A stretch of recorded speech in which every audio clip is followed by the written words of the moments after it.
Hello दोस्तों, कैसे हो आप सब लोग। Welcome to my YouTube channel SSC maths by Arpit. तो दोस्तों आज अपन सीपीओ 2023 टायर 1 का 5 अक्टूबर 2023 शिफ्ट 2 का पेपर करेंगे। इससे पहले के सारे पेपर में डाल चुका हूं, आई होप कि वो आपने देखे होंगे।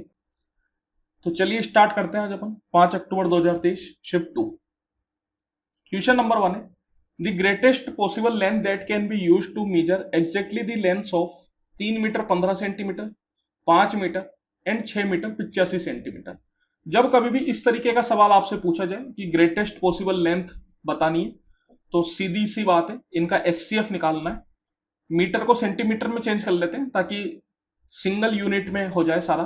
तो 1 मीटर में होता है 100 सेंटीमीटर, दैट मीन्स ये कितना हो गया 315 सेंटीमीटर।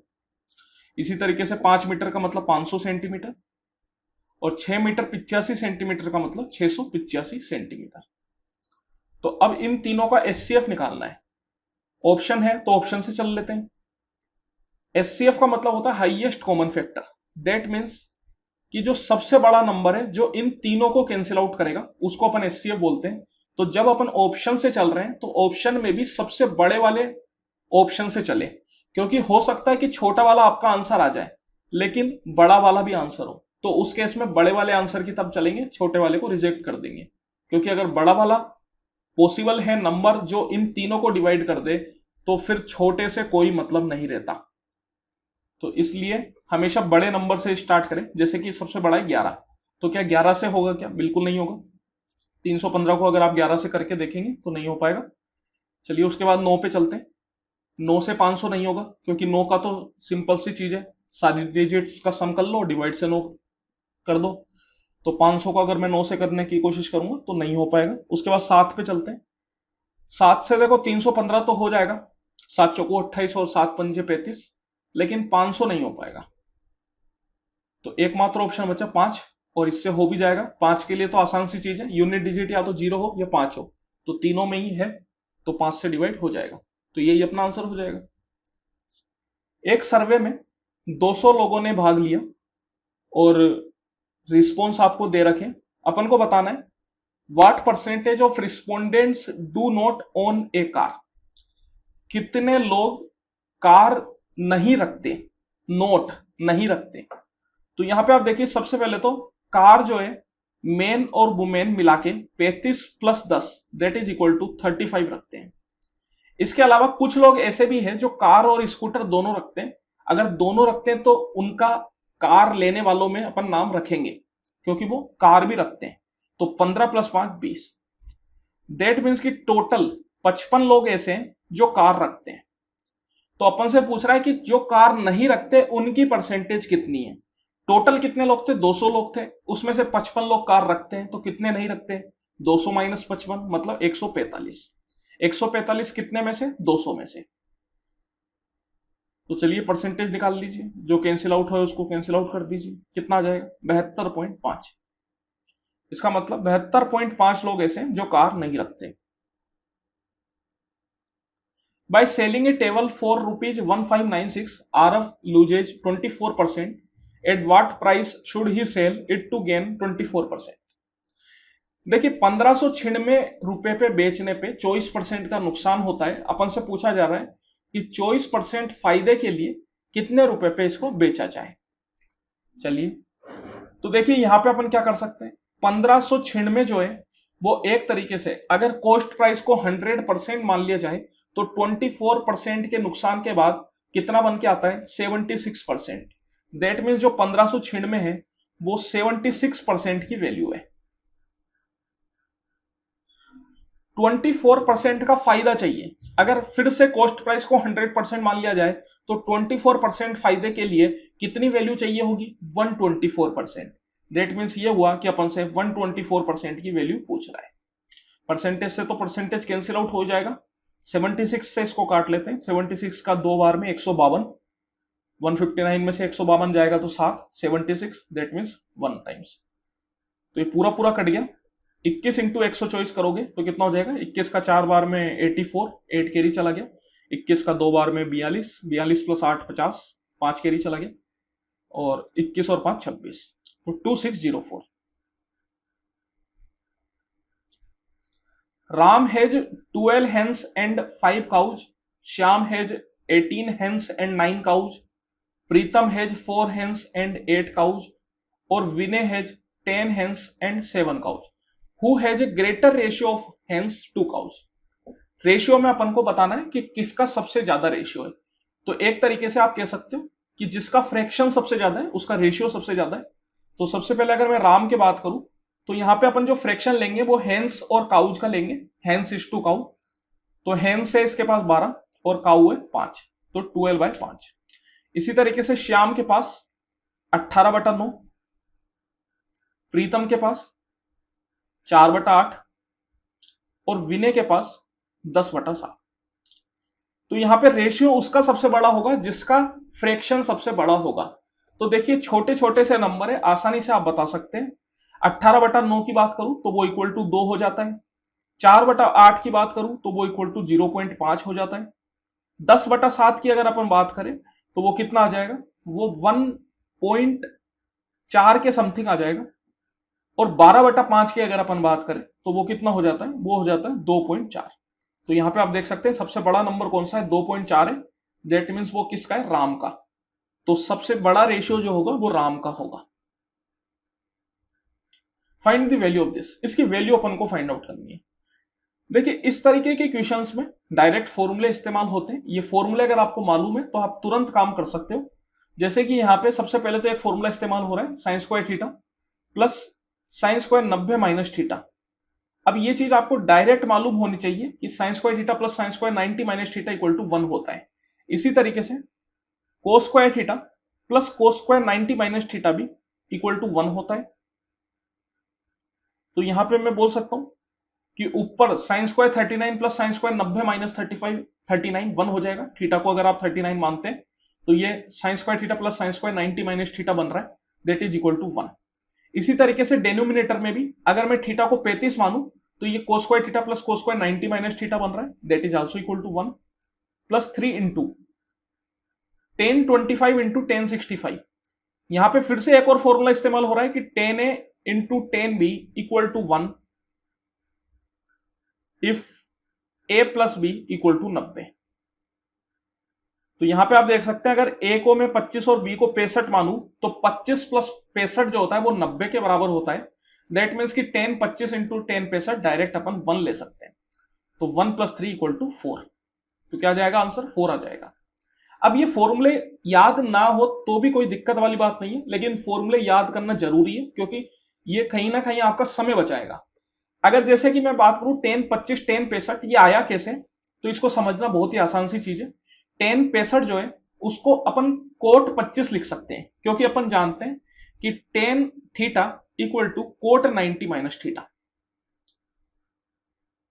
तो यहां पे अगर आप थीटा की वैल्यू 65 डालेंगे तो 10 65 इक्वल टू कोट 90 माइनस 65 और 90 माइनस 65 का मतलब कितना हो गया, 25 हो गया। तो 10 65 की जगह आप कोट 25 लिख सकते हैं। और tan theta equal to 1 upon cot theta या cot theta equal to 1 upon tan theta. तो कोट 25 जो है वो 1 अपॉन टेन 25 हो जाएगा, 10 से 10 कट जाएगा तो क्या आ जाएगा, 3 आ जाएगा। तो 1 प्लस 3 4।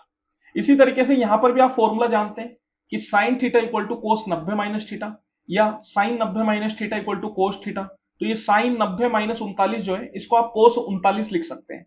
और sine square plus cos square हमेशा 1 के बराबर होता है। तो sine square 39 plus cos square 39 equal to क्या आ जाएगा, 1 आ जाएगा। नीचे में भी सेम तरीके से आप कोस 90 माइनस थीटा को साइन थीटा लिख सकते हैं। मतलब कोस 90 माइनस 35 क्या हो जाएगा, साइन 35 हो जाएगा। और cos square 35 plus sine square 35 फिर से क्या आ जाएगा, 1 आ जाएगा। तो ये जो फॉर्मूले आए ये सब ऐसे ही आए। अपन ने स्टार्टिंग में कुछ फॉर्मूले पढ़े, फिर उनको और सिंप्लीफाई करने के लिए अपन ने कुछ और नए उनसे फॉर्मूले बना दिए। लेकिन अब ये आपके ऊपर है कि आप कितना याद करना चाहते हो। जितना याद करोगे उतना यह है कि समय बचेगा, लेकिन याद करने की भी एक लिमिट होती है भैया, कितना याद किया जाए। ऐसे तो आप बोल दोगे कि हर कुछ ही याद कर लो। द एलसीएम ऑफ दिस, इसका एलसीएम अपन को फाइंड आउट करना है। देखो अगर एलसीएम पे जाओगे, 96 132 और 438, इनका एलसीएम अपन को निकालना है। ऑप्शंस अपने पास है लेकिन ऑप्शन काफी बड़े हैं, तो अगर मैं डिवाइड करके देखूंगा तो अच्छा खासा समय बर्बाद होएगा। तो डिवाइड करने वाले काम पे अपन नहीं चलेंगे। अगर ध्यान से देखिए, छिड़ में 132 और 438, यहां पे अगर मैं बात करूं 132 छिड़ में 438, ये सभी 2 के मल्टीपल है। इसका मतलब ये है कि जो इनका एलसीएम होगा वो भी 2 का मल्टीपल तो जरूर होना चाहिए। दैट मीन्स ये हुआ कि ऑप्शन नंबर बी तो नहीं हो सकता, क्योंकि 2 का मल्टीपल होने के लिए यूनिट डिजिट जो है वो इवन होनी चाहिए और इसकी यूनिट डिजिट 5 है, दैट इज ओड नंबर। तो ये तो इनका एलसीएम नहीं हो पाएगा। दूसरा अगर मैं बात करूं 96 जो है, या 132 जो है, या 438 जो है, ये सब जो है वो 3 के मल्टीपल है। अगर 3 के मल्टीपल है तो इसका मतलब इनका जो एलसीएम होगा वो भी 3 का मल्टीपल होगा। चलिए चेक करते हैं। 3 का डिविजिबिलिटी रूल अपन जानते हैं, sum of all the digits divide by 3। तो कितना हो गया यहां पे देखो, 4 और 6 10, 10 और 5 15, 15 प्लस 8 23। क्या 23 3 से डिवाइड होता है? बिल्कुल नहीं होता। इसका मतलब ये आंसर नहीं होगा। चलिए इधर चलते हैं। 7 और 7 14, 14 और 8 22, 22 और 8 30। 30 जो है 3 से डिवाइड होता है, तो ये हो सकता है। होल्ड पे रखते हैं, एक बार ये वाला ऑप्शन भी चेक करते हैं। 8 और 6 14, 14 और 8 22, 22 और 4 26। क्या 26 3 से डिवाइड होता है? नहीं होता। दैट मीन्स कि एकमात्र ऑप्शन बचा ऑप्शन नंबर सी। तो यही अपना आंसर हो जाएगा। तो अब देखो, इस तरीके के सवाल को पूरी तरीके से सोल्व करने की जरूरत नहीं होती। अगर आप इस तरीके से डिविजिबिलिटी रूल का सहारा लेंगे तो आसानी से आप इसका आंसर निकाल सकते हैं। If tan theta plus cot theta equal to 2, tan theta plus cot theta equal to 2 दे रखा है और थीटा एक एक्यूट एंगल है। अगर जब कभी भी टेन थीटा और कोट थीटा 2 दे रखा है, इसका मतलब है कि सीधा टेन थीटा को मैं 1 ले सकता हूं और कोट थीटा को भी मैं 1 ले सकता हूं, क्योंकि यहां पे टेन थीटा और कोट थीटा दोनों ही 45 डिग्री पे 1 के बराबर हो जाते हैं। That means theta equal to 45 जो है इस इक्वेशन में सेटिस्फाई होता है, और थीटा इक्वल टू 45 के लिए टेन थीटा भी 1 होता है और कोट थीटा भी 1 होता है। अब यहां पे अपन को इसकी वैल्यू फाइंड आउट करनी है। आसानी से इसकी वैल्यू फाइंड आउट की जा सकती है। जहां टेन थीटा है वहां 1 डाल दो, जहां कोट थीटा है वहां भी 1 डाल दो। 1 की कुछ भी पावर हो कोई दिक्कत नहीं है, 1 की कितनी भी पावर डाल दी जाए घबराने की बात होती ही नहीं है। तो मैं बोल सकता हूं 2 प्लस 3 प्लस 5 कितना हो गया? बराबर 10। क्या आंसर आ गया? Option number B. अब देखो, एक चीज और सोच सकते थे कि पावर इतनी ज्यादा है 25 20 30 15, अगर 1 के अलावा कोई और नंबर होता, 1 और 0 के अलावा कोई और नंबर होता तो क्या इसको सोल्व कर पाते? मान लो हाफ आ जाता तो 1/2 की पावर 25 क्या अपन निकाल सकते थे? नहीं निकाल सकते थे। और ऑप्शन में भी इस तरीके से नहीं दे रखा कि 1/2 की पावर 25 या 1/3 की पावर 25, इस तरीके के ऑप्शन नहीं दे रखे। बहुत सिंपल सिंपल से ऑप्शन दे रखे।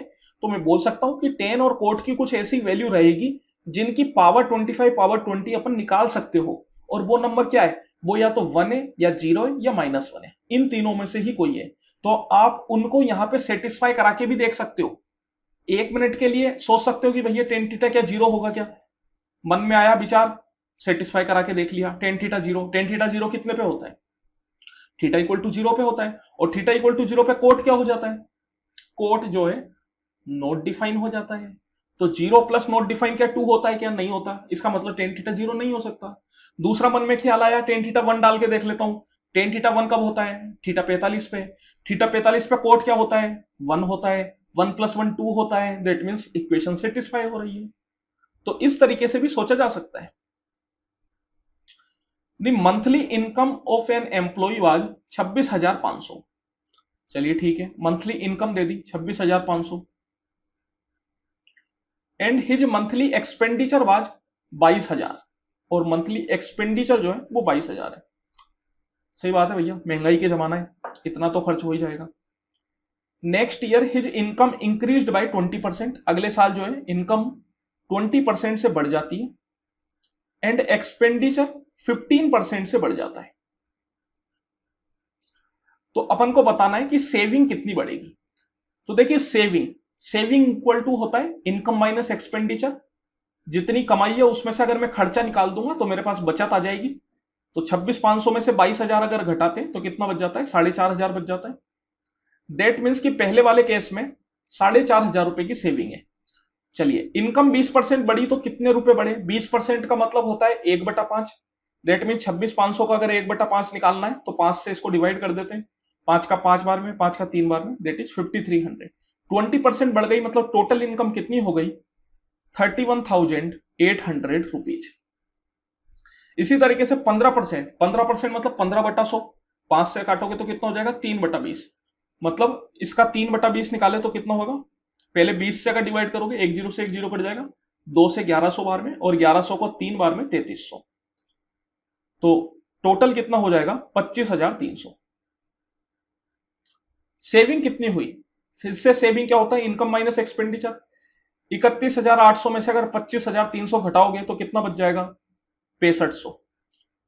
तो पहले केस में सेविंग थी 4500, बढ़ के हो गई 6500, दैट मीन्स 2000 रुपए बढ़ गई कितने पे? 4500 पे।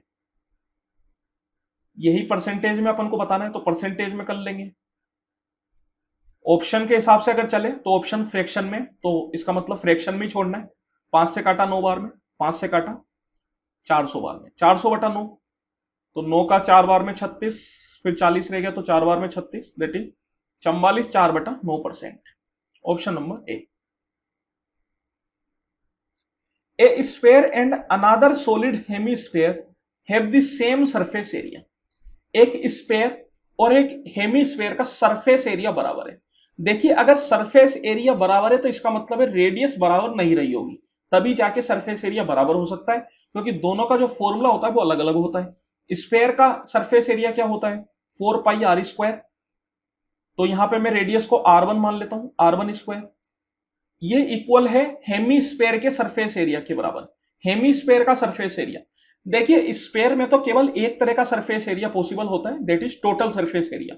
स्फेयर में कभी भी कर्व्ड सरफेस एरिया नहीं लिया जा सकता, लेकिन हेमीस्फेयर में टोटल सरफेस एरिया और कर्व्ड सरफेस एरिया दोनों पॉसिबल है। तो यहां पे अपन क्या लेंगे? जब अपन को लिख के नहीं दिया जाए तो आपको टोटल सरफेस एरिया मान के ही चलना है। दैट मीन्स अगर यहां पे कर्व्ड सरफेस एरिया या टोटल सरफेस एरिया ऐसा लिख के नहीं दिया गया तो अपन क्या मानेंगे? अपन यही मानेंगे कि यहां पे हेमिस्फेयर का टोटल सरफेस एरिया अपन ने लिया है। तो हेमिस्फेयर का टोटल सरफेस एरिया क्या हो जाता है? 3π। रेडियस को यहां पे मैं r2 मान लेता हूं, तो 3πr2²। यहां पे मैंने r1 और r2 इसलिए माना है क्योंकि रेडियस अलग अलग होगी, तभी जाके ये दोनों बराबर हो सकते हैं। अगर आप रेडियस सेम कर देते तो πr² से πr² कैंसिल आउट होके 4 = 3 आ जाता। और क्या कभी भी 4 = 3 होता है क्या? बिल्कुल नहीं होता। दैट मीन्स की रेडियस अलग है तभी जाके इक्वल हुआ है। तो यहां पे रेडियस को अलग अलग दिखाने के लिए आप r1 और r2 मान लीजिए, पाई से पाई कैंसिल आउट कर दीजिए। यहां से आप r1/r2 निकाल सकते हैं, कितना हो जाएगा? r1/r2 का होल स्क्वायर हो जाएगा 3/4, तो r1/r2 कितना हो गया? √3/2। अपन से पूछ रहा है रेशियो ऑफ देयर वॉल्यूम, तो वॉल्यूम ऑफ स्फेयर कितना होता है? 4/3πr3। रेडियस यहां पे मैंने r1 मानी है तो πr1³ डिवाइड बाय हेमिस्फेयर का जो वॉल्यूम होता है वो क्या होता है? 2/3πr2³, क्योंकि इसकी रेडियस मैंने r2 मानी। तो देखिए पाई से पाई कैंसिल आउट, 3 से 3 कैंसिल आउट, 2 से 2 बार में, तो 2 टाइम्स r1/r2 का होल क्यूब। r1/r2 है √3/2, तो √3/2 का होल क्यूब। तो कितना आ जाएगा ये? नीचे में 2 का क्यूब 8, 2 से कैंसिल आउट करोगे तो नीचे में तो आ गया 4 और ऊपर में 3√3। तो ये हो गया रेशियो 3√3:4। चलिए एक टेबल अपन को दे रखी है बड़ी सी, टेबल के बारे में कुछ कुछ बातें ऊपर बताई गई है, उनको पढ़ने की कोई जरूरत नहीं होती। नीचे में आप क्वेश्चन देखोगे तो क्वेश्चन देख के भी आप समझ जाओगे कि ऊपर क्या लिखा हुआ होगा। तो इसलिए वो ऊपर लिखे हुए वाली चीज को पढ़ने में अपना समय व्यर्थ ना करें। समय बहुत कीमती है। 1 घंटा है आपके पास जिसके अंदर, नहीं सीपीओ की बात कर रहे हैं तो सीपीओ में 2 घंटा है। 2 घंटे में आपको कितने क्वेश्चन करने हैं? 200 क्वेश्चन करने हैं। तो 2 घंटे में 200 क्वेश्चन बहुत बड़ी चीज होती है। उसमें 50 क्वेश्चन मैथ के, 50 रीजनिंग, 50 इंग्लिश, 50 जीके। तो इस वजह से समय बचाना बहुत जरूरी है। चलिए तो क्वेश्चन क्या बोल रहा है? क्वेश्चन बोल रहा है कि the ratio of the number of employees in 2019 in organisation D and E. सबसे पहले तो 2019 ये है और ऑर्गेनाइजेशन डी और ई ये है। तो 2019 में डी और ई ऑर्गेनाइजेशन के total number of employees, that mean 7,000 plus 6,600, तो कितना हो गया? 7 और 6 13, 13,600। इसका रेशियो लेना है अपन को किसके साथ? Together to date in 2021 in the same organisation. 2021 में सेम ऑर्गेनाइजेशन मतलब सेम ऑर्गेनाइजेशन डी और ई तो डी और ई के टोटल एम्प्लॉइज के साथ रेशियो लेना है। डी और ई का टोटल एम्प्लॉय कितना है? 8,000 प्लस 7,600, 8 और 7 15, तो 15,600। बस रेशियो लेना है, आसानी से आप ले सकते हो। 4 से इसको काट दो, 4 का ये 3 बार में 12, 4 बार में 16, 4 का ये 3 बार में 12, 9 बार में 36, तो 34:39 का रेशियो आ जाएगा। एक आसान सा सवाल है, बस टेबल पढ़ना आपको आ जानी चाहिए। हमेशा देखिए, ये जो सवाल होते हैं डेटा इंटरप्रिटेशन के, सबसे आसान सवाल मैं इनको बोलना चाहूंगा, क्योंकि सच में ये काफी आसान होते हैं। इनमें कोई बहुत ज्यादा कंसेप्ट नहीं लगता। मेनली या तो परसेंटेज पे पूछेगा या रेशियो पे पूछेगा, बस इन्हीं पे घुमा फिरा के वो पूछता है, जिनको आप आसानी से कर सकते हो। बस मेन बात है कि आपको टेबल या पाई चार्ट या बार ग्राफ ये पढ़ने आने चाहिए। आप अच्छे से पढ़ लो उनको, बस हो गया आपका काम। दी एलसीएम ऑफ दिस, इसका एलसीएम अपन को फाइंड आउट करना है। तो देखिए, एलसीएम निकालने के लिए अपन इनको फैक्टराइजेशन फॉर्म में लिख सकते हैं। क्वाड्रेटिक अपन को दे रखी है, क्वाड्रेटिक के फैक्टर्स किस तरीके से बनाए जाते हैं ये आपको आना चाहिए। क्वाड्रेटिक के फैक्टर्स, क्वाड्रेटिक का रूट्स निकालने का formula, sum of root, product of roots, इन सब के बारे में आपको जानकारी होनी चाहिए। क्वेश्चंस पूछे जाते हैं। सेम तरीके से क्यूबिक इक्वेशन के ऊपर भी आपको पता होना चाहिए। तो यहां पे ये क्वाड्रेटिक है, x² - 8x + 15। इसके रूट्स बनाने का सेम आसान सा तरीका होता है। सबसे पहले तो इस 15 को इस तरीके से तोड़िए कि ऐड करने पे -8 आ जाए। तो 15 को मैं क्या लिख सकता हूं? 15 को अगर जैसे मैं ऐड करने पे -8 और मल्टीप्लाई करने पे 15 है, तो मैं 15 को लिख सकता हूं -5 + -3। -5 + -3 अगर आप करेंगे तो कितना हो जाएगा? -8 हो जाएगा। और -5 × -3 अगर आप करते हैं तो कितना आता है? 15 आता है। तो बस आपको अब कुछ भी नहीं करना, -5 और -3, तो इसके जो रूट्स, मतलब जो इसके फैक्टराइजेशन फॉर्म बनेगा वो कुछ इस तरीके से बन जाएगा, x - 5 × x - 3। बस साथ में x लगा देना है आपको, -5 के साथ भी x और -3 के साथ भी x, और दोनों को मल्टीप्लाई में लिख देना है। सेम तरीके से +6 को इस तरीके से तोड़िए कि प्लस करने पे -5 आ जाए और मल्टीप्लाई करने पे 6 आ जाए। तो 6 को अपन कैसे लिख सकते हैं? 6 को अपन लिख सकते हैं -2 + -3। -2 और -3 को ऐड करोगे तो -5 आ जाएगा, और -2 × -3 करने पे +6 हो जाएगा। तो बस इसको फिर से कुछ नहीं लिखना, x के साथ -2 और x के साथ -3, बस ये बन गए इनके फैक्टर्स। अब आप देखिए, आसानी से आप इसका एलसीएम निकाल सकते हैं। एलसीएम का मतलब आप जानते हैं क्या होता है? List common multiple. तो यहां पे सबसे पहला जो कॉमन मल्टीपल है वो क्या है? वो तो है x - 3।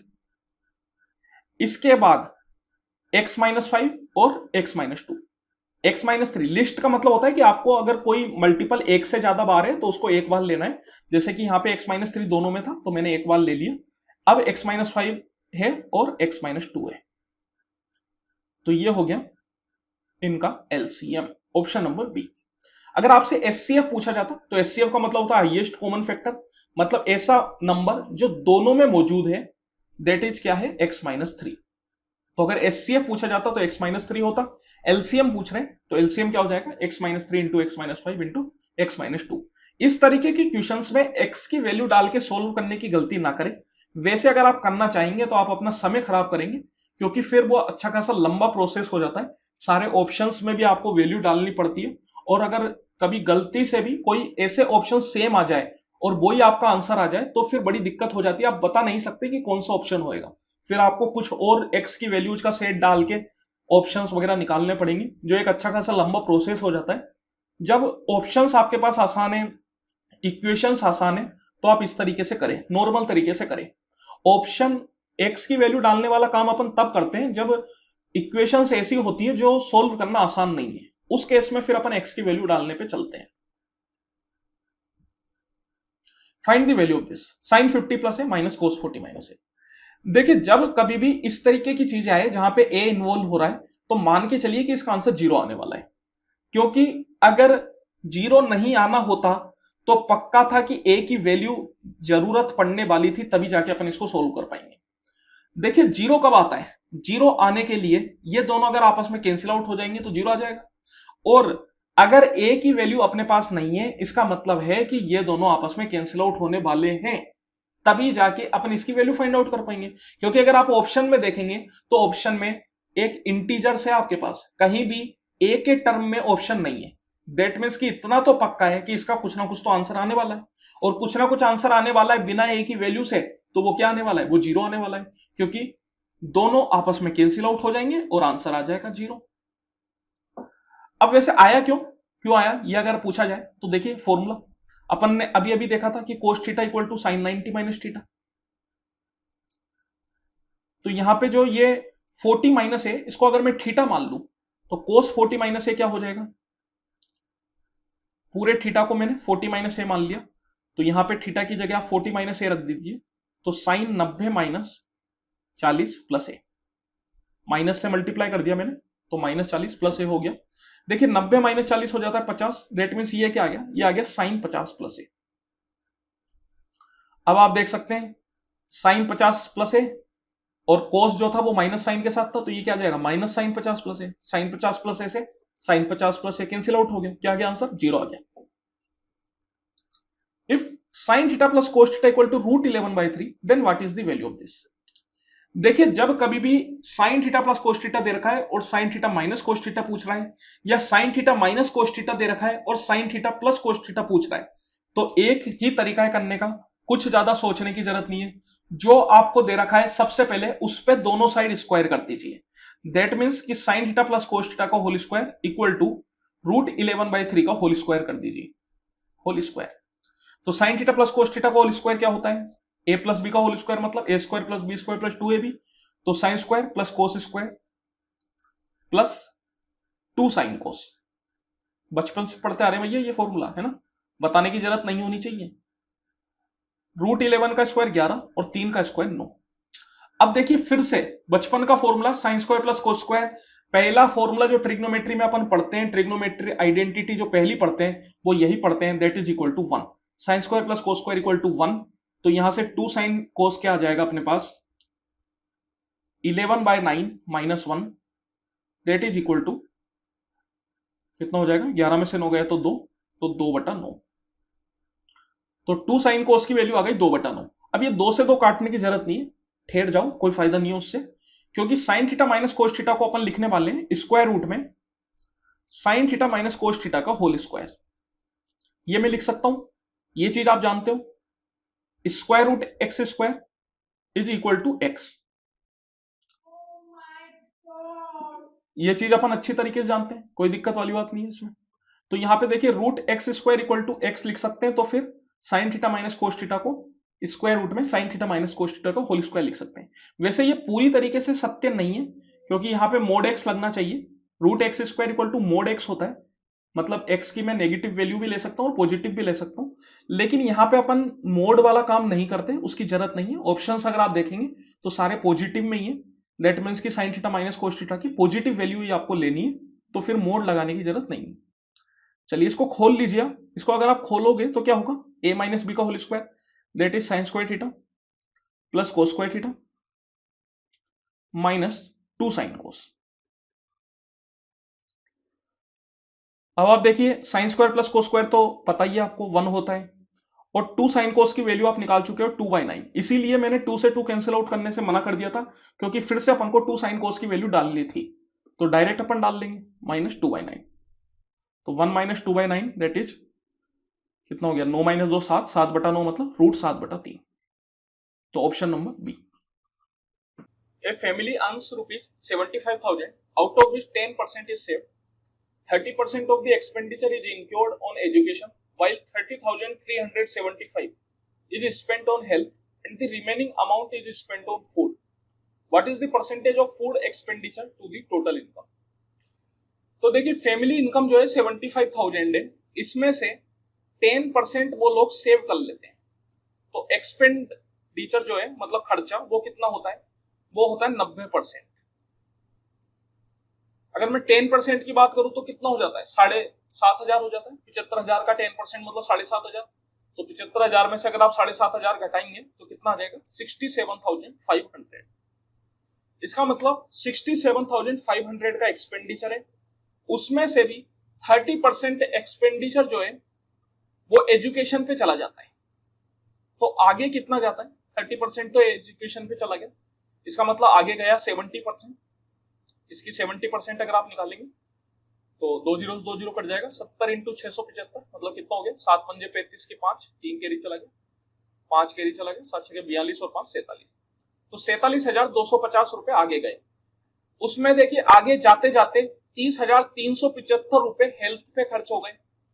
तो 47,250 में से भी 30,375 रुपए, इसमें से अगर आप 30,375 सब्ट्रैक्ट करते हैं तो कितना आता है, 10 में से 5 गए 5, 14 में 7 गए 7, 11 में से 3 गए 8, 46 में से 30 गए 16, 16,875 रुपए।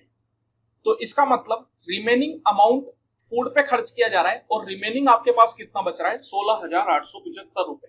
इसका मतलब ये हो गया कि फूड पे जो है वो 16,875 रुपए खर्च किए जा रहे हैं। आपसे पूछ रहा है कि फूड पे जो खर्च किया जा रहा है वो टोटल इनकम का कितना परसेंट है। तो फूड पे खर्च किए जा रहे हैं 16,875 रुपए और टोटल इनकम अपने पास है 75,000 के बराबर। चलिए बस परसेंटेज निकालना है, निकाल लेते हैं। 2 जीरो से तो 2 जीरो कैंसिल आउट, ये 1 जीरो हटा के मैं यहाँ पे डिसमल डाल सकता हूँ। 75 से अगर आप इसको कैंसिल आउट करेंगे तो कितना हो जाएगा, देखिए 75 का 2 बार में 150, 18 रह गया 187, तो फिर से 2 बार में 150 दैट मीन्स 37, डिसमल डाल के 375, 75 का 5 बार में हो जाता है 375, तो 22.5%।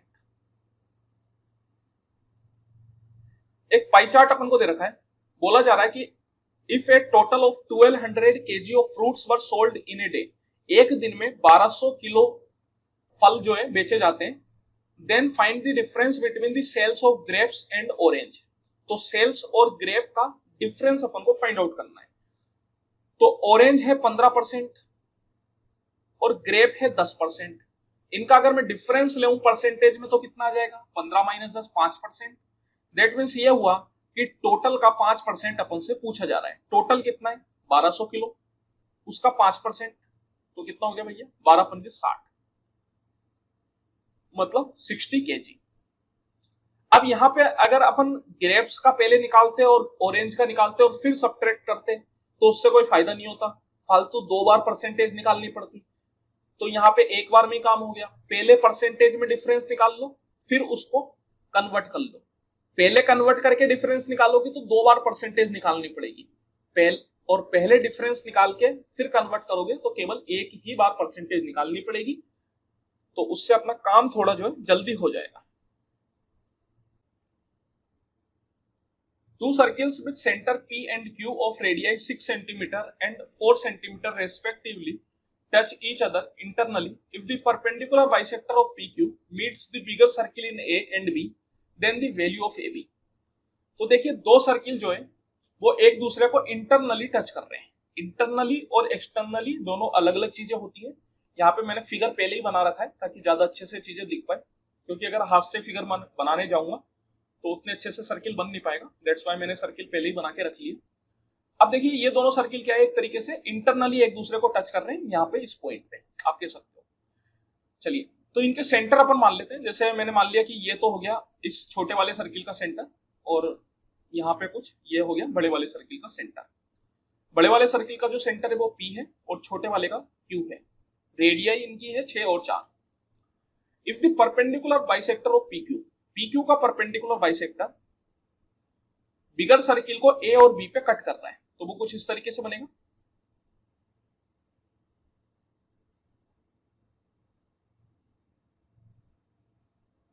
ठीक है, तो ये हो गया अपना पास A पॉइंट और ये हो गया B point. Then the value of AB की वैल्यू अपन से पूछ रहा है। तो देखिए ये जो है परपेंडिकुलर बाइसेक्टर है। परपेंडिकुलर बाइसेक्टर है इसका मतलब है कि ये PQ को बाइसेक्ट भी करेगा, दैट मींस इक्वल पार्ट्स में बांटेगा, और परपेंडिकुलर मतलब 90 डिग्री पे बांटेगा। तो मैं बोल सकता हूं कि यहां जो एंगल बनेगा वो कितना बनेगा अपने पास, वो 90 डिग्री बनेगा। अपन को यहाँ पे AB की वैल्यू फाइंड आउट करनी है। तो AB की वैल्यू के लिए सबसे पहले अपन PQ की वैल्यू निकालते हैं। मैं इसको ज्वाइन कर देता हूं यहाँ पे, ये PQ को मैंने दोनों साइड ज्वाइन करा। तो देखिए दोनों साइड अगर आप ज्वाइन करेंगे तो यहां से इस पॉइंट से लेके इस पॉइंट तक की वैल्यू कितनी हो जाएगी, ये आप कह सकते हो कि बड़े वाले सर्किल के लिए रेडियस का काम करेगी, क्योंकि P क्या है बड़े वाले सर्किल के लिए सेंटर है। और ये जो पॉइंट लिया अपन ने, जिसको आप C नाम दे दो चाहो तो, ये जो C पॉइंट है ये बड़े वाले सर्किल की सरकमफ्रेंस पे। तो जब कभी भी सेंटर से सरकमफ्रेंस की दूरी की बात की जाती है तो उसी को अपन रेडियस बोलते हैं। तो ये बड़े वाले सर्किल की radius that is equal to कितना 6 सेंटीमीटर। तो ये हो गई 6। इसी तरीके से ये क्यू पॉइंट से लेके इस पॉइंट तक जिसको अपन डी नाम दे देते हैं, तो क्यू डी कितना हो जाएगा, ये एक तरीके से छोटे वाले सर्किल के लिए सेंटर का रेडियस का काम करेगी, क्योंकि क्यू जो है वो छोटे वाले सर्किल की सेंटर है। तो क्यू डी कितना हो जाएगा 4 सेंटीमीटर। अगर मैं बात करूं पूरा सी डी कितना होगा, तो सी डी इस बड़े वाले सर्किल के लिए डायमीटर है, और डायमीटर कितना है बड़े वाले सर्किल का, अगर रेडियस 6 तो डायमीटर कितना है 6 दूनी 12। तो यहां से अपन पी क्यू निकाल सकते हैं। पी क्यू कितना आ जाएगा अपने पास, 12 में से 6 और 4 को घटा दीजिए तो 12 minus 6 minus 4 that is equal to 2 centimetre. तो पी क्यू अगर 2 आ गया, इस पॉइंट को अपन ओ बोल देते हैं। अगर पी क्यू 2 आ गया तो पीओ और ओ क्यू कितना होगा, क्योंकि परपेंडिकुलर बाइसेक्टर है दैट मींस बाइसेक्ट कर रहा है, मैं बोल सकता हूं पीओ 1 हो जाएगा और ओ क्यू भी 1 हो जाएगा, दोनों 1 के बराबर है। तो यहाँ पे अब अपन ए और पी को ज्वाइन कर देते हैं। अब देखिए ए और पी को अगर अपन ने ज्वाइन किया तो ये एक ट्राइंगल बन गया, ट्राइंगल एओपी। और ट्राइंगल एओपी कैसा ट्राइंगल है, ये एक राइट एंगल ट्राइंगल है। यहां पे अगर मैं बात करूं ओपी अपने पास है, अगर एपी मिल जाए तो एओ निकल जाएगा। एपी क्या है, एपी इस बड़े वाले सर्किल की रेडियस है, क्योंकि पी जो है वो बड़े वाले सर्किल का सेंटर है और ए जो पॉइंट है वो बड़े वाले सर्किल की सरकमफ्रेंस पे है। तो एपी क्या है, रेडियस है, रेडियस कितनी है 6 सेंटीमीटर है, तो एपी 6 के बराबर है। तो यहां से आप एओ निकाल सकते हो, AO equal to square root में 6 square minus 1 square that mean 36 minus 1 that is root 35। तो अगर एओ आ गया तो मैं बोल सकता हूं कि ए और ओबी बराबर होगा। आप चाहे तो अगर पीबी को आप मैच करके निकालते ओबी तब भी इतना ही आता, क्योंकि पीबी भी आपके पास सेम 6 है तो ओबी भी सेम रूट 35 ही आएगा। तो ए बी इक्वल टू कितना आ जाएगा, ए बी इक्वल टू हो जाएगा 2 रूट 35, ऑप्शन नंबर डी। तो इस तरीके के सवाल जो है काफी कम आपको देखने को मिलेंगे। अगर आप इस 2023 में प्रीवियस शिफ्ट में जाएंगे तो उसमें भी कहीं भी आपको ये वाला सवाल नहीं है, तो एक अच्छा सवाल आप कह सकते हैं। कोई बहुत ज्यादा सोचना नहीं है, लेकिन थोड़ा नया है, पुरानी शिफ्ट में नहीं है, तो अच्छा सवाल है, कह सकते हो। एक टेबल अपन को दे रखी है, what are the total marks scored by Ayush in all the subject. Ayush यहाँ पे in all the subject Hindi English math science social, तो सब में मिला के कितने मार्क्स आए आयुष के ये आपको बताना है। तो आसानी से आप इनको ऐड कर लो, बस ऐड करने वाला गेम है, छोटा बच्चा भी कर लेगा। 8 + 2 10, 5 15 की 5, 1 कैरी चला गया, कितना हो गया 9 और 8 17, 17 और 9 कितना हो गया भैया 17 + 9 that is 26, 26 + 8 that is 34, 34 + 8 42 that is 425। तो ऑप्शन नंबर डी। इसका मतलब आयुष के टोटल मार्क्स जो है वो 425 आए, आप कह सकते हो आउट ऑफ 500, क्योंकि हर सब्जेक्ट का जो मार्क्स है वो आउट ऑफ 100 है। तो मैं बोल सकता हूँ कि आयुष के 425 आउट ऑफ 500 आए। यहाँ पे आपसे परसेंटेज भी पूछा जा सकता था, परसेंटेज पूछते तो वो भी अपन निकाल देते, कोई दिक्कत वाली बात नहीं थी। 425/500 into 100। The average of 45 numbers was found to be 39। 45 number का एवरेज 39 आया, लेकिन बाद में ये पता किया गया कि गलती से 65 की जगह 56 को काउंट कर लिया। तो अपन को करेक्ट एवरेज बताना है। दैट मीन्स ये है कि 56 की जगह अगर 65 को ही काउंट किया जाता तो एवरेज क्या आता है ये अपन को बताना है। लेकिन हुआ क्या, गलती से 56 को काउंट कर लिया। अगर 56 काउंट कर लिया तो पहले 56 सबट्रैक्ट कर दो, और 56 की जगह किसको जोड़ना है, 65 को जोड़ना है, तो 65 को जोड़ दो। अब यहां पे जो अपने पास चेंज आएगा, इस चेंज को सारे नंबर्स में बांटने के लिए अपन क्या करेंगे 45 से डिवाइड कर देंगे, क्योंकि ये चेंज जो है वो सारे नंबर्स में बांटना जरूरी है, तभी जाके एवरेज अपन निकाल सकते हैं। यहां पे अपन क्या करेंगे, देखिए पहले का एवरेज है 39, तो 39 को इसमें ऐड कर दिया अपन ने। अब ये जो चेंज आया अपने पास, इस चेंज को अपन ने 45 में बांट के सब में डिस्ट्रीब्यूट कर दिया, तो एवरेज में डायरेक्ट ऐड किया जा सकता है ये। अब ये चेंज माइनस में आए तो भी कोई दिक्कत नहीं है, चेंज प्लस में आए तो भी कोई दिक्कत नहीं है। अपन क्या करेंगे ऐड कर देंगे विथ साइन। अगर नेगेटिव आएगा तो एक तरीके से सब्ट्रैक्ट हो जाएगा, और पॉजिटिव आएगा तो ऐड हो जाएगा। तो ये कितना हो गया 39 प्लस 65 में से 56 गया, कितना बच गया भैया 9 बच गया। 9/45 मतलब 1/5 मतलब 0.2, तो कितना आ गया 39.2, option number D. What is the LCM of this, इसकी एलसीएम अपन को पूछी जा रही है। एलसीएम अगर आपसे पूछी जा रही है तो आप बता सकते हैं, कोई बड़ी बात नहीं है। आसान सा तरीका तो क्या है, ऑप्शन से चल लो। यहाँ पे हो सकता है कि डिसिमल आपको कंफ्यूज करे, कंफ्यूज होने की जरूरत नहीं है, इनको हटा दो। यहाँ पे देखिए सम में 2 डिजिट के बाद डिसिमल है, तो इसको अपन 15, इसको 18 और इसको 45 कर देते हैं, क्योंकि सम में जो है 2 डिजिट के बाद डिसिमल है, तो वो एक तरीके से समान हो जाएगी चीजें। इसी तरीके से अब ऑप्शन में भी अपन क्या करते हैं, 2 डिजिट पे डिसिमल कर देते हैं। जैसे 0.6 को मैं 60 कर देता हूं, 0.60 करा मैंने, डिसिमल हटा दिया। इसको मैंने 0.90 करा, डिसिमल हटा के 90 लिख दिया। ये 2 डिजिट है ही तो 81 लिख दिया, ये 2 डिजिट है ही सही तो 09 लिख दिया। अब ये कोई बोले कि भैया 2 डिजिट कहां रही है, तो एक ही डिजिट रही। तो मेरे भाई पहले तो 2 डिजिट थी ना डिसिमल के बाद, अब डिसिमल हटाने की वजह से वो एक डिजिट रही, लेकिन ओरिजिनलिटी में तो क्या है, डिसिमल के बाद 2 डिजिट है 09, इस वजह से यहाँ पे सिर्फ 09 रहेगा। अब अपन एलसीएम की बात करें तो देखो भैया 9 तो वैसे ही नहीं हो सकता, क्योंकि एलसीएम तो कभी भी नंबर से छोटा होता ही नहीं है। 81 की बात करूं तो 81 जो है 15 से डिवाइड नहीं होता, तो ये भी नहीं हो सकता। 90 की बात करूं तो 90 15 से डिवाइड होता है, 15 का 6 बार में। 18 से भी डिवाइड होता है, 18 का 5 बार में। और 45 से भी डिवाइड होता है, 45 का 2 बार में। लेकिन एलसीएम का मतलब होता है लिस्ट कॉमन मल्टीपल। इसका मतलब यह है कि 90 से छोटा नंबर अगर कोई मुझे ऐसा मिल जाए जो इन तीनों से डिवाइड होता हो, तो फिर मैं उसको अपना एलसीएम मानूंगा, 90 को एलसीएम नहीं मानूंगा। तो एक और ऑप्शन है 60, जो 90 से छोटा है, तो इसको भी अपन एक बार चेक कर लेते हैं। लेकिन अफसोस कि 60 जो है वो केवल 15 से कटता है, ना तो 18 से कटता है, ना ही 45 से कटता है, तो ये नहीं होगा, तो 90 ही होगा, दैट मीन 0.9। तो जब इस तरीके के छोटे छोटे ऑप्शंस आए तो फिर आप डायरेक्ट ऑप्शन से चलिए, ऑप्शन से चलने में बहुत कम समय लगता है, तुरंत आप चीजों को कर सकते हैं। In an equilateral triangle PQR, चलिए पीक्यूआर एक इक्विलेटरल ट्राइंगल है, बना लेते हैं equilateral triangle PQR. S is point on the side QR such that QR equal to 3QS। S QR पे एक पॉइंट है इस तरीके से कि QR equal to 3QS है। दैट मीन्स कि अगर मैं QS को 1 मानूं तो QR मेरे पास 3 आ जाएगा। तो मेरे को S कुछ इस तरीके से लेना पड़ेगा यहाँ पे, जैसे कि अगर मैंने QS को 1 माना तो SR कितना हो जाएगा, अगर QS को 1 माना तो QR 3 आ गया, और अगर QR पूरा 3 है एस आर कितना हो जाएगा, S R equal to Q R minus Q S, that is 3 minus 1 that is 2। तो इनका रेशियो जो है वो 1:2 का रेशियो हो जाएगा। PQ 9 के बराबर है, PQ 9 है। और जैसा कि अपन को बोला गया है कि ये ट्राइंगल इक्विलेटरल है, अगर ट्राइंगल इक्विलेटरल है तो इसकी तीनों साइड बराबर है, दैट मीन्स फिर तो QR भी 9 है। अगर QR 9 है तो यहाँ पे अपन QS और SR को लिख सकते हैं। क्या हो जाएगा, जैसे 1 + 2 3 की वैल्यू 9 है, तो 1 की वैल्यू कितनी हो जाएगी, 3 से 3 बार में, दैट मीन्स 1 की वैल्यू 3 हो गई, और 2 की वैल्यू कितनी हो गई, 6 हो गई। दैट मीन्स ये 1 नहीं है, ये जो है ये 3 है, और ये जो है ये 6 है। आप चाहे तो ये 1 और 2 को यहां से हटा सकते हैं, इनकी जरूरत नहीं है। चलिए, then what will be the length of PS, PS की लेंथ आपसे पूछी जा रही है। चलिए PS को अपन जोड़ देते हैं।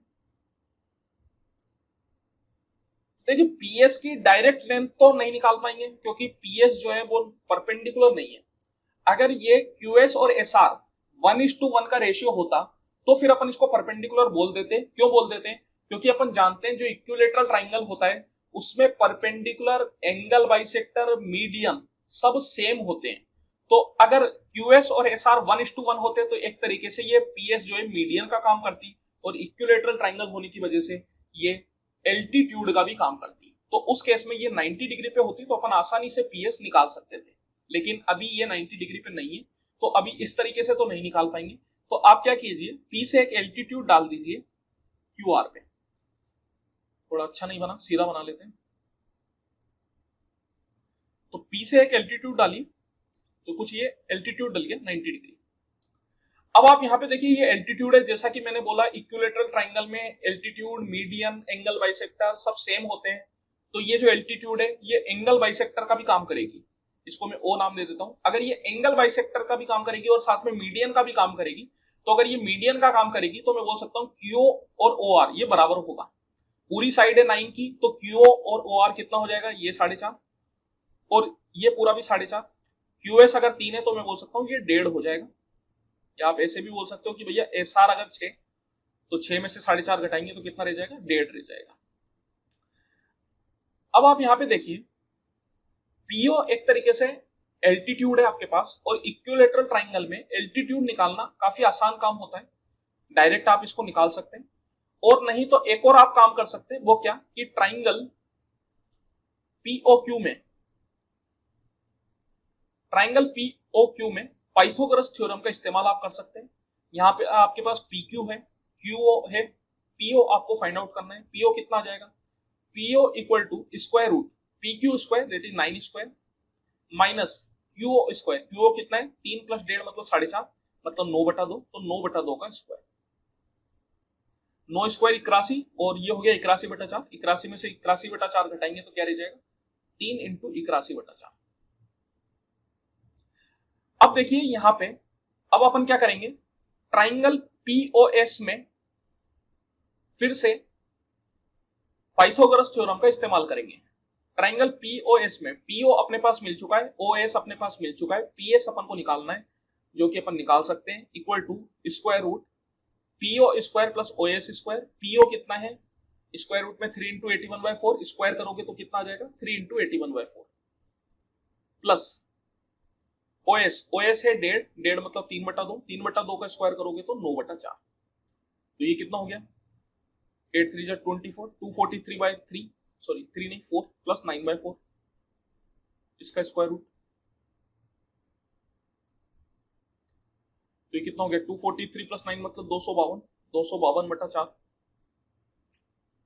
4 से अगर आप काटोगे तो कितनी बार में कटेगा, 4 का 6 बार में 24 और 3 बार में 12, दैट मीन्स कितना आ गया √63। तो पीएस की जो लेंथ आएगी वो √63 के बराबर आ जाएगी। तो ये भी फिर से एक अच्छा क्वेश्चन आप बोल सकते हो, क्योंकि ये क्वेश्चन रिपीटेड नहीं है। प्रीवियस शिफ्ट के पेपर अगर आप देखोगे तो कहीं भी इस तरीके का क्वेश्चन आपको नहीं मिलेगा। तो ये जो क्वेश्चन है वो इसी शिफ्ट में आया है, तो नया क्वेश्चन है, तो इसलिए एक अच्छा क्वेश्चन, मतलब नया क्वेश्चन ऐसा नहीं है कि ये पहले आप पढ़े नहीं होंगे, पहले हो सकता है आपने पढ़ा ही होगा, क्योंकि ऐसा भी नहीं है कि ये एकदम ही नया है। लेकिन 2023 सीपीओ की अगर मैं पुरानी शिफ्ट की बात करूं 3 अक्टूबर या 4 अक्टूबर की, तो उनमें ये क्वेश्चन कहीं भी नहीं है।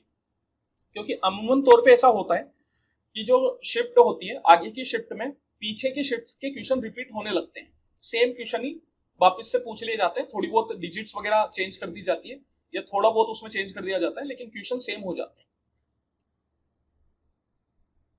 Arvind has 650 kg of wheat, a part of which he sells at 9% profit and rest at 19% profit to get 15% profit on the whole. What is the quantity of wheat sold by Arvind at 9% profit?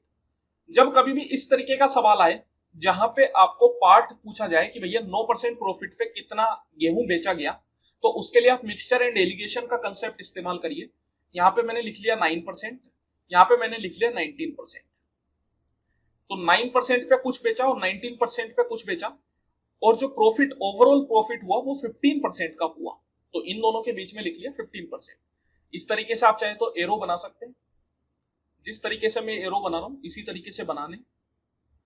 यहाँ पे देखिए कौन बड़ा है, 19 बड़ा है, तो 19 में से 15 घटाना है, कितना बचा 4 बचा। जिधर की साइड रेश एरो जा रहा है उसी साइड आपको लिखना है। इसी तरीके से अब यहाँ पे कौन बड़ा है, 15 बड़ा है, तो 15 में से 9 घटाना है, कितना बचा 6 बचा। जिस साइड एरो जा रहा है उसी साइड लिखना है। इनका रेशियो ले लीजिए 2:3 का रेशियो आ जाएगा। इसका मतलब ये हुआ कि अगर 9% पे 2 यूनिट गेहूं बेचे गए तो 19% पे 3 यूनिट बेचे गए, और टोटल कितने बेचे 650 यूनिट। रेशियो में टोटल करेंगे तो कितना हो जाएगा 2 + 3 5, मतलब 5 की वैल्यू है 650। अपन से 9% प्रॉफिट पे पूछ रहा है, दैट मीन 2 की वैल्यू पूछ रहा है, तो 5 से कितनी बार में हो गया 130 बार में, तो 2 इंटू 130 मतलब 260। दैट मीन्स ये हुआ कि 260 किलो गेहूं 9% प्रॉफिट पे बेचे गए, तो बाकी बचे जो है वो कितने पे बेचे गए, वो 19% प्रॉफिट पे बेचे गए। कितने बचे 390 बचे। If a minus 1 upon a equal to 4, then find the value of a plus 1 upon a। इससे इस पे डायरेक्ट जाया जा सकता है, डायरेक्ट फॉर्मूला भी अपन जानते हैं, a plus 1 upon a equal to square root में a minus 1 upon a का होल स्क्वायर प्लस 4।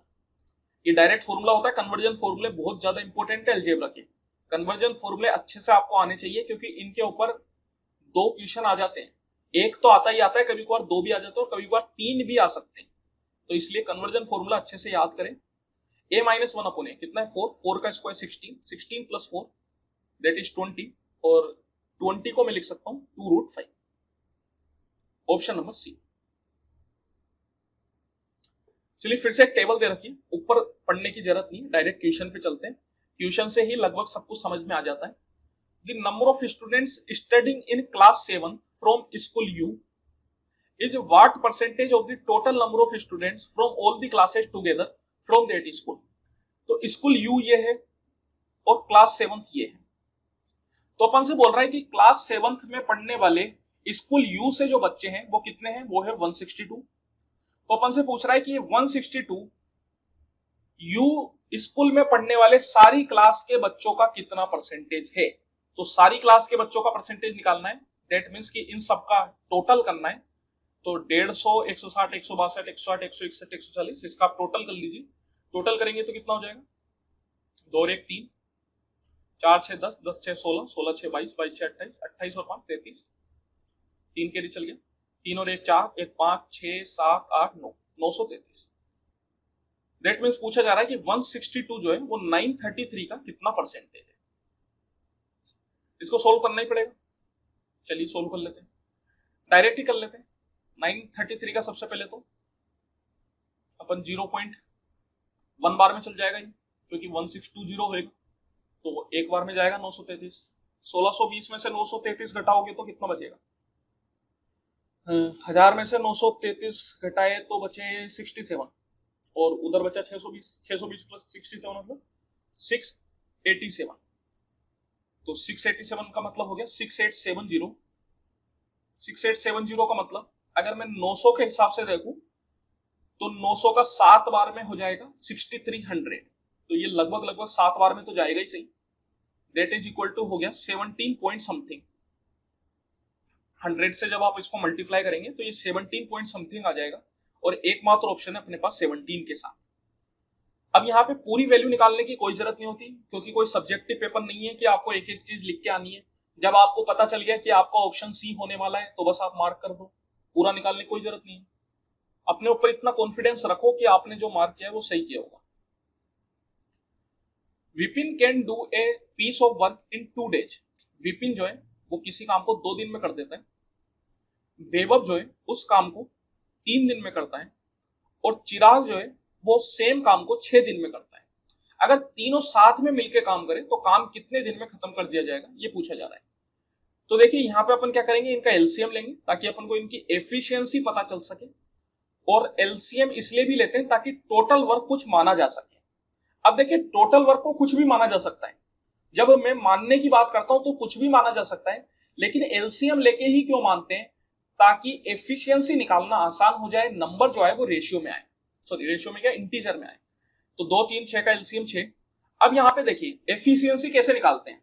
जैसे कि मैंने मान लिया कि 6 यूनिट काम है, और विपिन जो है 2 दिन में काम कर देता है 6 यूनिट, तो हर दिन कितना काम करेगा, 6/2 3 यूनिट।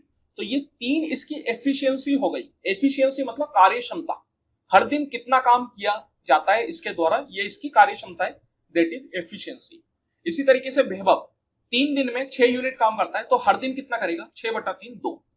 और ये जो है चिराग 6 दिन में 6 यूनिट काम करता है, तो हर दिन कितना करेगा, 1 यूनिट काम। अब यहां पे देखिए अपन ने एलसीएम क्यों माना था, ताकि जब मैं इन 2 3 6 से इसको डिवाइड करूं तो परफेक्ट इंटीजर अपने पास आ जाए। अगर मैं कुछ भी मान लेता तो हो सकता था कि इंटीजर नहीं आता, लेकिन इंटीजर लेने के लिए मैंने एलसीएम लिया, उससे क्या है, डिवाइड करना आसान हो जाता है। अब देखिए जब तीनों साथ मिलकर काम करेंगे तो एफिशिएंसी एड हो जाएगी। मतलब जो विनीत है वो, विपिन जो है वो 3 यूनिट करेगा, वैभव जो है 2 यूनिट करेगा, और चिराग जो है 1 यूनिट करेगा। जब साथ में मिलकर करेंगे तो कितने यूनिट करेंगे, 3 2 5 और 1 6। 6 यूनिट काम 1 दिन में करेंगे, और टोटल काम भी कितना है, 6 यूनिट। दैट मींस कितने दिन लगे, बस 1 दिन लगा। Option number C. सिंप्लीफाई, इसको सिंप्लीफाई करना है, चलिए सिंप्लीफाई कर लेते हैं। बोर्ड मास का सवाल है तो बोर्ड मास से ही करेंगे। पहले एक बार बोर्ड मास समझ लेते हैं कि बोर्ड मास होता क्या है। बोर्ड मास में बी का मतलब होता है ब्रैकेट, ओ का मतलब होता है ऑफ, डी का मतलब होता है डिवीजन, एम का मतलब होता है मल्टीप्लाई, ए का मतलब होता है एडिशन, एस का मतलब होता है सब्ट्रैक्शन। इन दोनों को ही मैंने अलग से क्यों दिखाया, इसके पीछे वजह, क्योंकि ऑफ भी होता मल्टीप्लाई ही है, ऑफ में भी अपन मल्टीप्लाई ही करते हैं, लेकिन जब ऑफ लिख के आता है तो उसकी प्राथमिकता ज्यादा होती है। अगर कहीं पे ऑफ लिख के आ रहा है और कहीं पे मल्टीप्लाई का साइन बना रहा है तो पहले आपको ऑफ वाला मल्टीप्लाई करना है, बाद में मल्टीप्लाई के साइन वाला मल्टीप्लाई करना है। जैसे यहाँ पे आप देखिए, यहाँ पे एक मल्टीप्लाई और एक ऑफ है, तो इन दोनों में से आप पहले कौन सा करेंगे, पहले ये ऑफ वाला करेंगे, उसके बाद इस मल्टीप्लाई पे चलेंगे। तो जो अपन प्राथमिकता फॉलो करते हैं वो लेफ्ट टू राइट चलते हैं, मतलब सबसे पहले ब्रैकेट, ब्रैकेट के अंदर जाके वापस से बोर्ड मास। जैसे ये ब्रैकेट है, ब्रैकेट के अंदर हो सकता है ऑफ भी आए, डिवाइड भी आए, मल्टीप्लाई आए, तो वापस ब्रैकेट के अंदर जाना है। ब्रैकेट के अंदर फिर ऑफ अगर है तो ऑफ करो, डिवाइड है तो डिवाइड करो, मल्टीप्लाई है तो मल्टीप्लाई करो, सो ऑन। तो यहाँ पे जो सबसे पहले काम किया जाएगा वो ब्रैकेट, ब्रैकेट क्या है 6 - 7 दैट इज इक्वल टू -1, तो ये हो गया ब्रैकेट। अब आपको लग रहा होगा भैया ब्रैकेट तो खोला ही नहीं, तो ब्रैकेट वो खुल चुका है, मैंने माइनस होने की वजह से इस तरीके से दिखाया, वरना कंफ्यूजन हो जाता कि भैया माइनस से अलग टूट तो नहीं गया ये, तो -1 के साथ है, अलग नहीं, तो इसको आपको साथ में रखना है इसके। चलिए ओ पे चलते हैं, ओ का मतलब है ऑफ, जहां जहां ऑफ है वो पहले आप कीजिए। तो 3 इंटू चॉइस मतलब कितना हो गया 72, 9 multiply by 2 divided 3, sorry 3 into choice तो हो गया 72, तो 72 माइनस 3 डिवाइडेड 2, और ये अपने पास -1 आ रहा था, तो इसको मैं -1 ही रहने देता हूँ, multiply by 2 plus 3 divided 3 of 5, मतलब 3 मल्टीप्लाई बाई 5 15। चलिए ओ ऑफ हो चुका है, उसके बाद कौन आता है, डिवाइड आता है, तो डिवाइड करना है अपन को।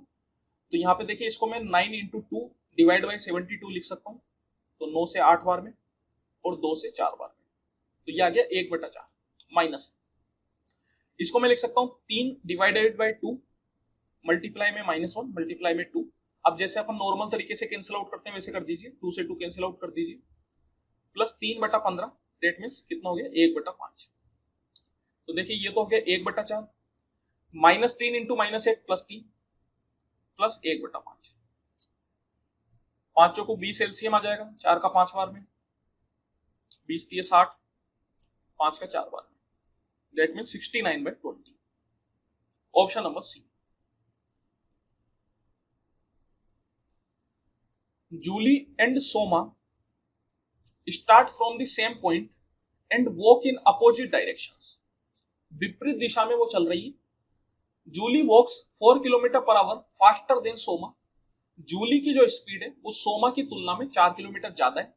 After 4 hours they are 40 kilometre apart, how fast did each walk. तो देखिए सबसे पहले तो अगर अपन ऑप्शन से चलना चाहे, अपन उन ऑप्शंस को एलिमिनेट करना चाहे जिसमें जूली और सोमा के बीच का डिफरेंस 4 से ज्यादा या कम है, तो वो अपन काम यहाँ पे नहीं कर पाएंगे। क्यों नहीं कर पाएंगे, क्योंकि चारों ही ऑप्शन में जो डिफरेंस है उनकी स्पीड का वो 4 ही है, 7 - 3 4, 8 - 4 4, 9 - 5 4, 10 - 6 4, तो ऑप्शन से चलने वाला गेम तो यहाँ पे नहीं हो।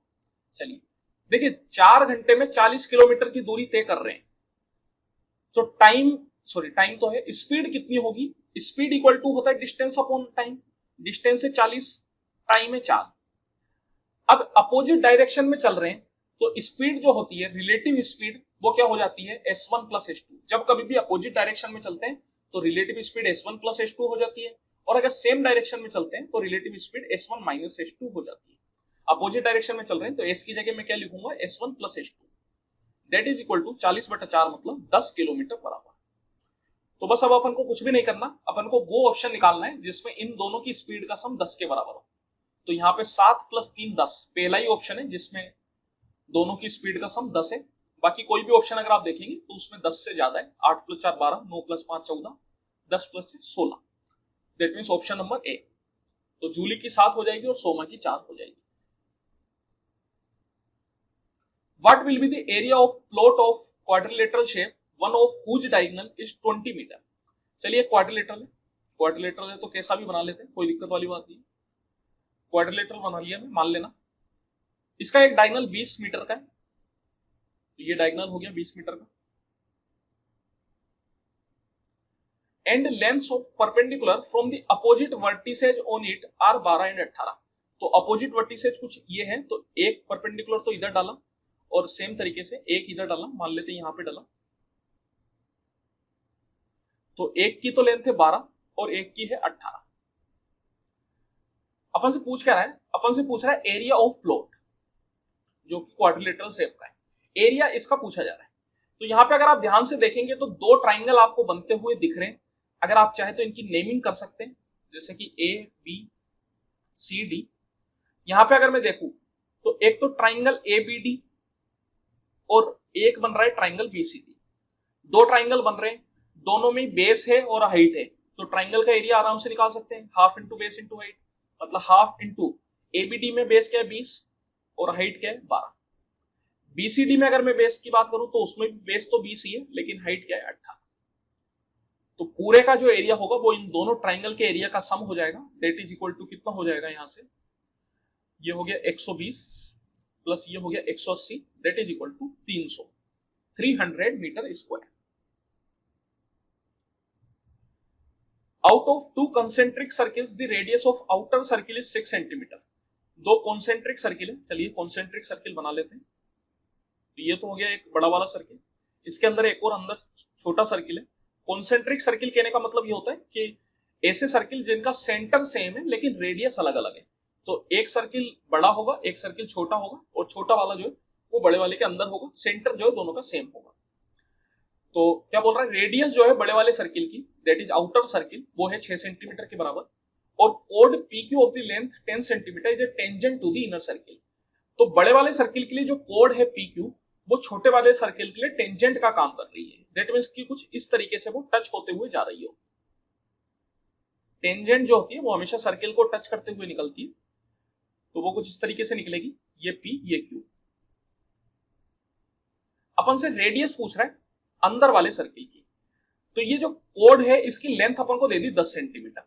अब आप यहां पे देखिए, सेंटर से मैं अगर इसको मिलाऊंगा तो PQ जैसे कि छोटे वाले सर्किल के लिए टेंजेंट है, तो ऑब्वियस है कि रेडियस और टेंजेंट 90 डिग्री बनाएगी। मैं बोल सकता हूं कि जब कभी भी सेंटर से कोड के ऊपर परपेंडिकुलर खींची जाती है तो वो हमेशा कोड को बाइसेक्ट करती है, दैट मींस ये जो PQ है ये बाइसेक्ट होगी। अगर ये पूरी 10 है तो ये 5 होगी और ये भी 5 होगी। ये रेडियस अपन को पता है बड़े वाले सर्किल की कितनी है, ये है 6 के बराबर, तो अपन ये निकाल सकते हैं आसानी से, पाइथागोरस थ्योरम। क्या हो जाएगा, square root 6 square minus 5 square, 36 माइनस 25 कितना हो गया भैया, √11, ऑप्शन नंबर ए। तो बस यही अपन से पूछ रहा था, एक आसान सा सवाल है। Find the amount if a sum of rupees 6500 is being borrowed at 10% interest per annum for 2 years if interest is compounded half yearly.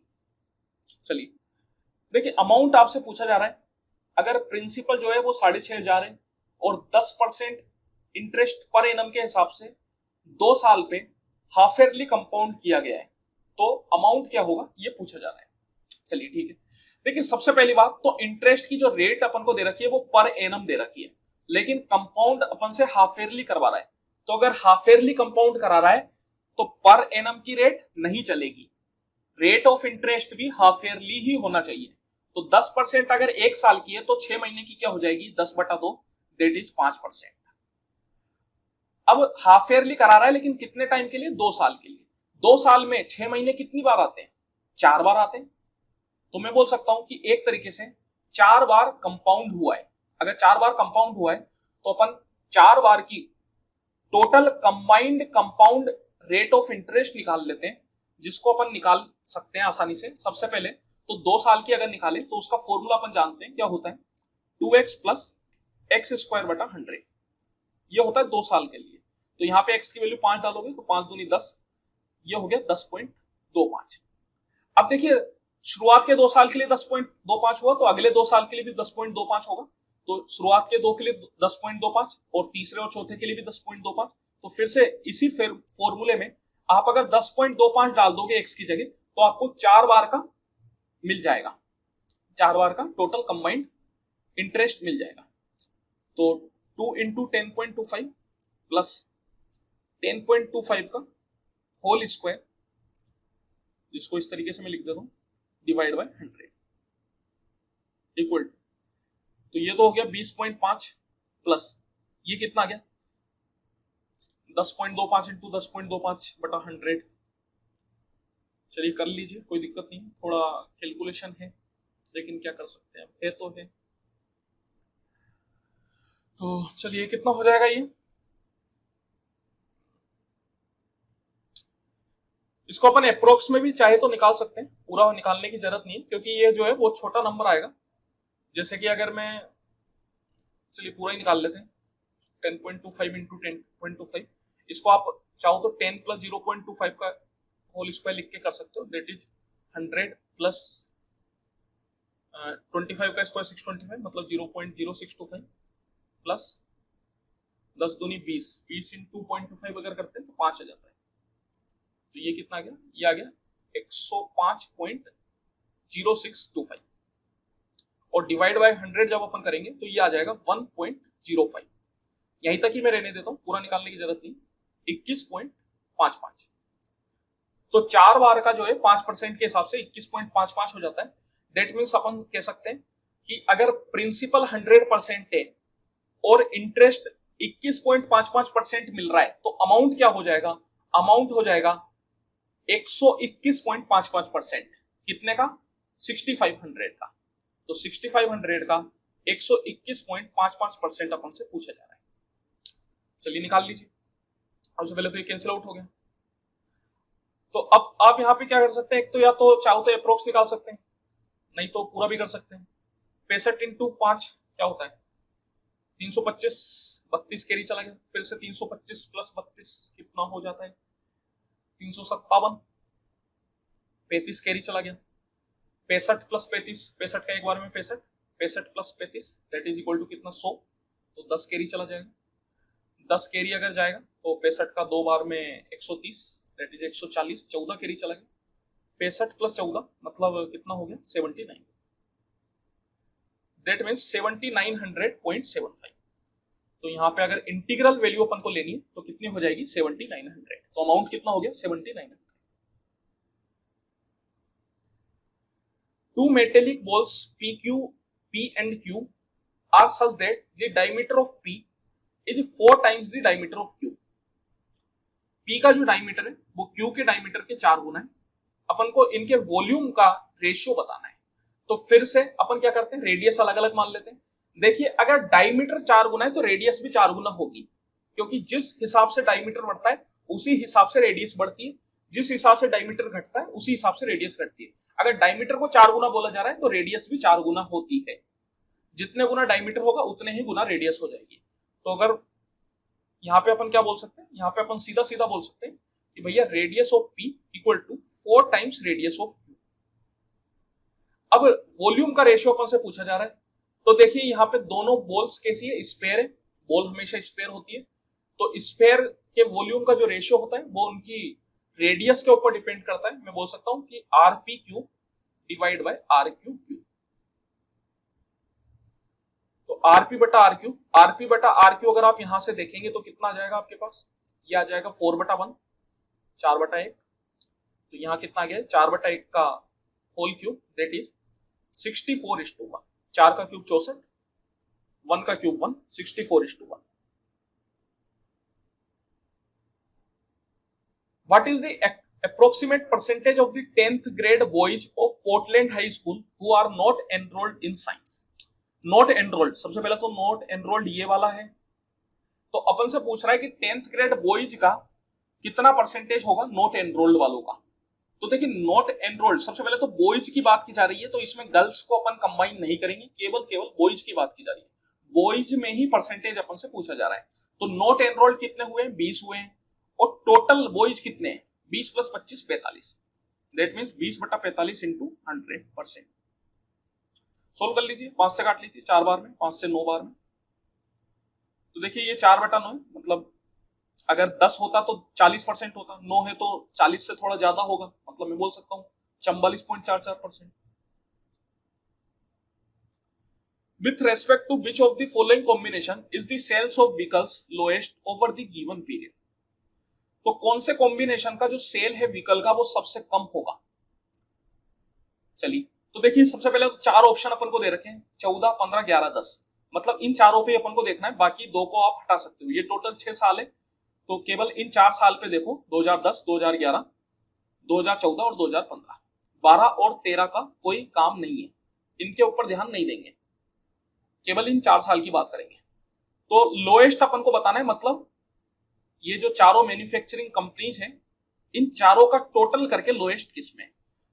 अब अगर आप यहाँ पे ध्यान से देखेंगे तो ऐड करने की आपको इनको जरूरत नहीं है। ध्यान से आप देखिए, जैसे 2014 की मैं बात करूं तो 2014 में 65, 71, 59, 70 सब में ही 70 के करीब करीब है। 2011 में अगर आप देखेंगे तो सब में ही 60 से कम है।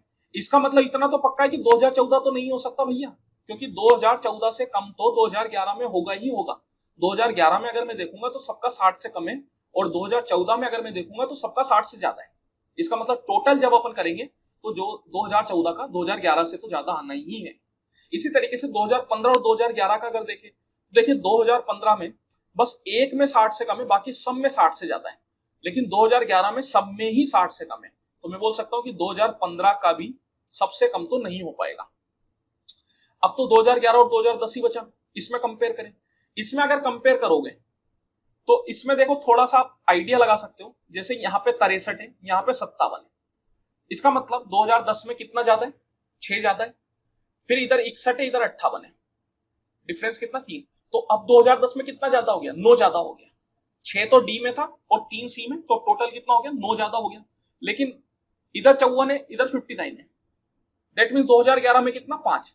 पहले 9 ज्यादा था, अब 5 कम हो गया, तो 9 माइनस 5 4 ज्यादा। मतलब अभी भी 2010 में 4 ज्यादा है। इधर 56 है, इधर 58 है। 2011 में 2 ज्यादा, पहले कितना ज्यादा था, 4 ज्यादा था, अब 2 कम हो गया, तो अब कितना, 2। दैट मीन्स कि अभी भी 2010 में 2 ज्यादा है। इसका मतलब यह हुआ कि 2011 सबसे कम है, लोएस्ट किसमें, 2011 में। तो सबको ऐसे ऐड करने की जरूरत नहीं है। जब ऑप्शंस आपको इस तरीके से दिखे, नंबर्स आपको इस तरीके से दिखे कि देखने से आपको पता चल जाए कि भैया ये तो बड़ा ही होगा और ये तो छोटा ही होगा, तो फिर उस केस में ऐड करने की जरूरत नहीं है। हाँ, अगर नंबर क्लोज में है तो फिर ऐड करके देख लो, क्योंकि वरना गलती हो सकती है। लेकिन नंबर दूर दूर है तो कोई दिक्कत नहीं है। The difference between a discount of 30% on 5000 and to successive discount of 15% on 25%। ये जो है बहुत ही सेम टाइप का क्वेश्चन है, काफी बार रिपीट होता है इस तरीके का क्वेश्चन। इस तरीके का क्वेश्चन आपको करना आना ही चाहिए। यहाँ पे सबसे पहले अपन क्या करेंगे, ये जो सक्सेसिव डिस्काउंट्स अपन को दे रखे 15 और 25 के, इसको सिंगल डिस्काउंट में चेंज कर लेंगे। इसका फॉर्मूला अपन जानते हैं क्या होता है, x1 plus x2 minus x1 x2 बटा 100। ये फॉर्मूला होता है। यहाँ पे x1 15 और x2 25, तो 15 प्लस 25 माइनस 15 इंटू 25 बटा 100। तो कितना आ गया भैया, 25 का ही 4 बार में, 4 का 3.75। तो 15 प्लस 25 मतलब हो गया 40, 40 माइनस 3.75 करेंगे तो कितना हो जाएगा, 36.25। तो सक्सेसिव डिस्काउंट दो जो है वो सिंगल डिस्काउंट में बन के आ गए, और एक सिंगल डिस्काउंट है 30% का। इनके बीच में डिफरेंस अपन से पूछा जा रहा है, तो पहले अपन सीधा परसेंटेज में ही डिफरेंस निकाल लेते हैं। 36.25 और 30 में आप डिफरेंस देखेंगे तो कितना आ जाएगा, 6.25 का डिफरेंस हो जाएगा।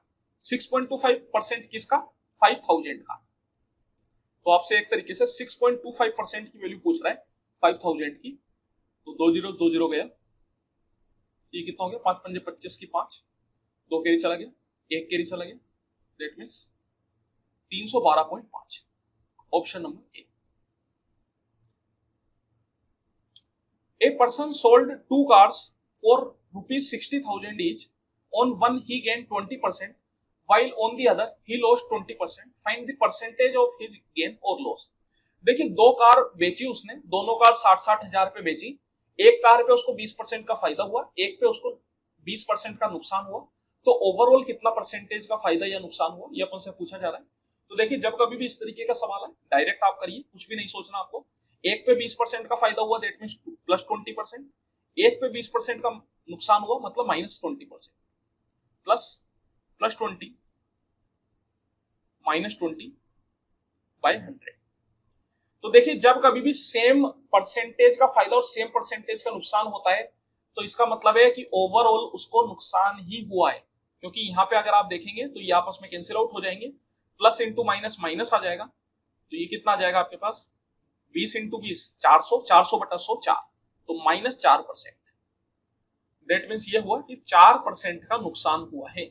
माइनस मतलब लॉस, अगर प्लस में आता तो गेन, माइनस में आया तो लॉस। कितने का लॉस हुआ है? 4% का।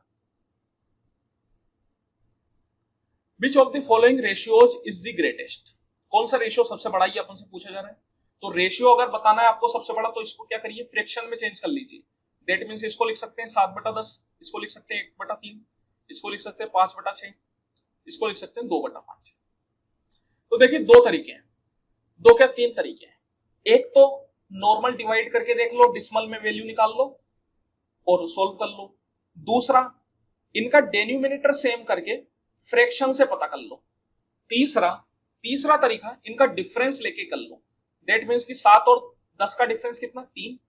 1 और 3 का डिफरेंस कितना? 2। 5 और 6 का डिफरेंस कितना? 1।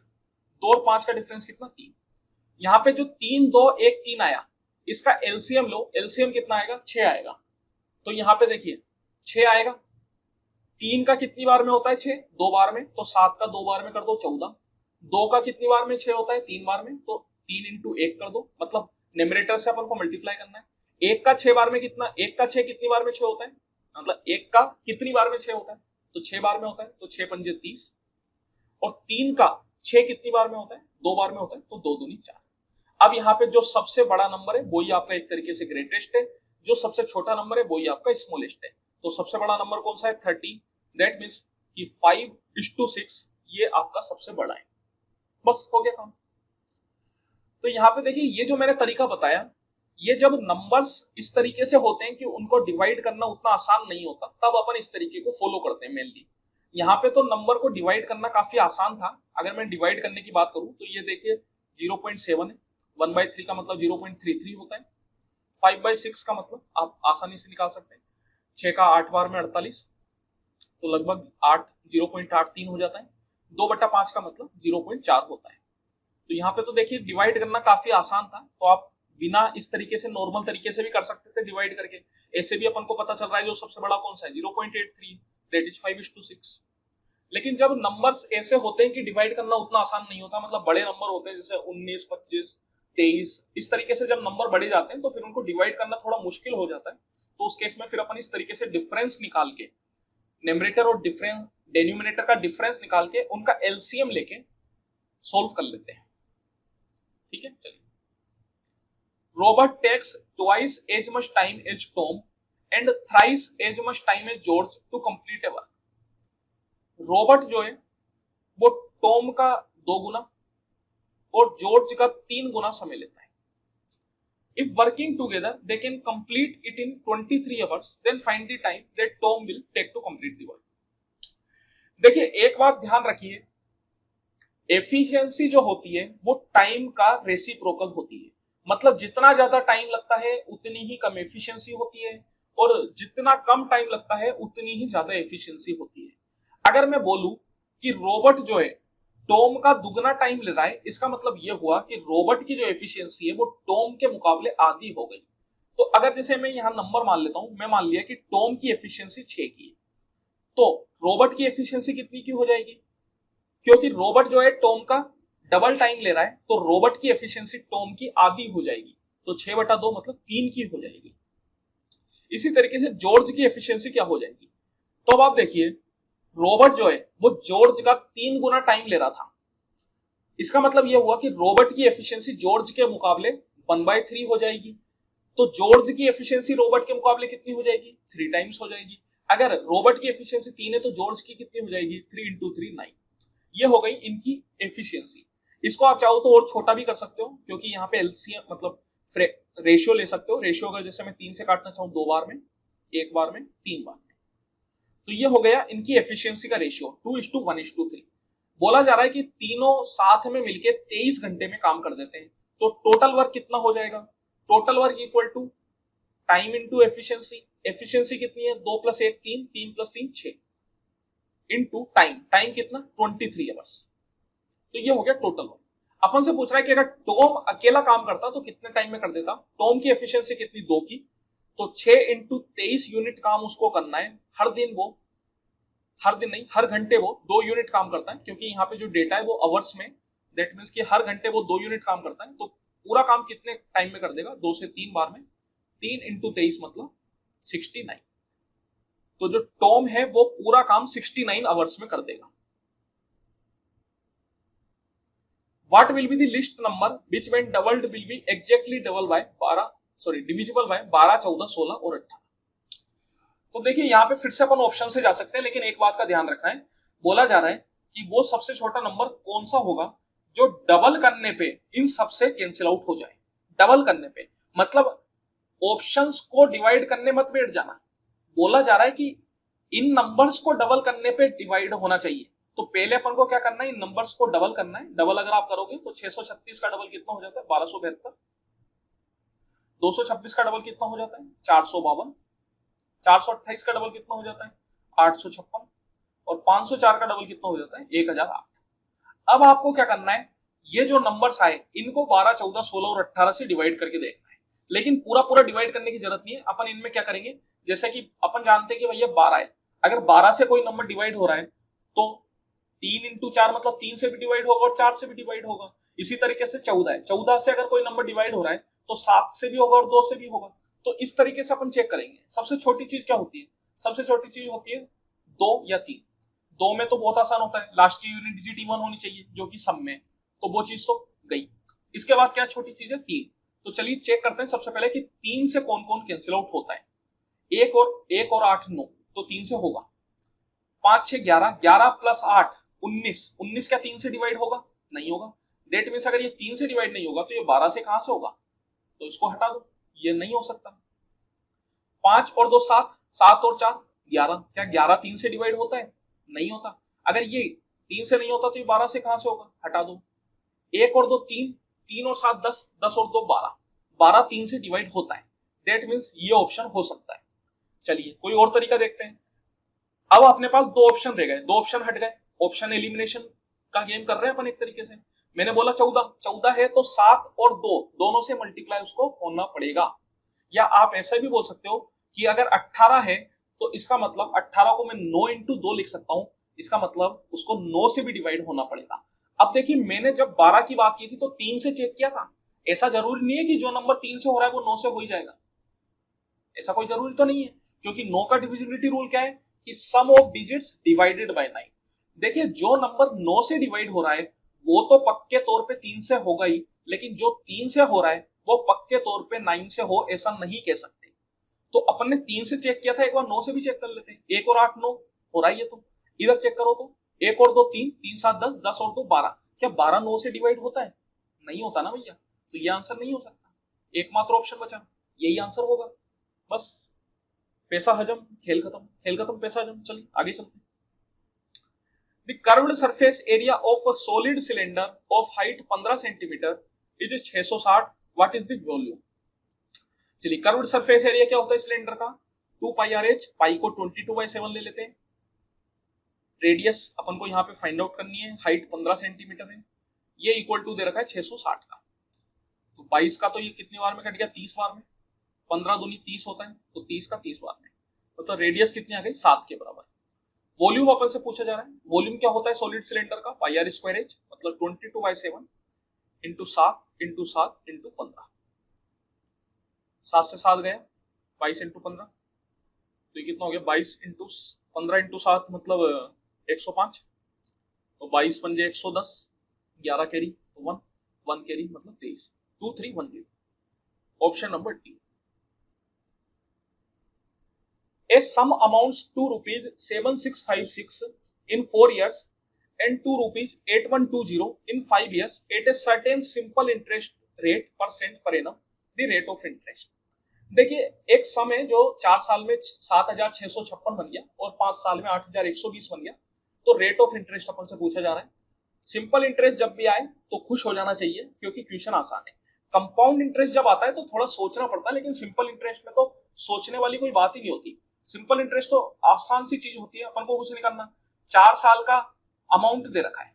अमाउंट क्या होता है? अमाउंट होता है प्रिंसिपल प्लस 4 साल का सिंपल इंटरेस्ट। ये इक्वल टू कितना है?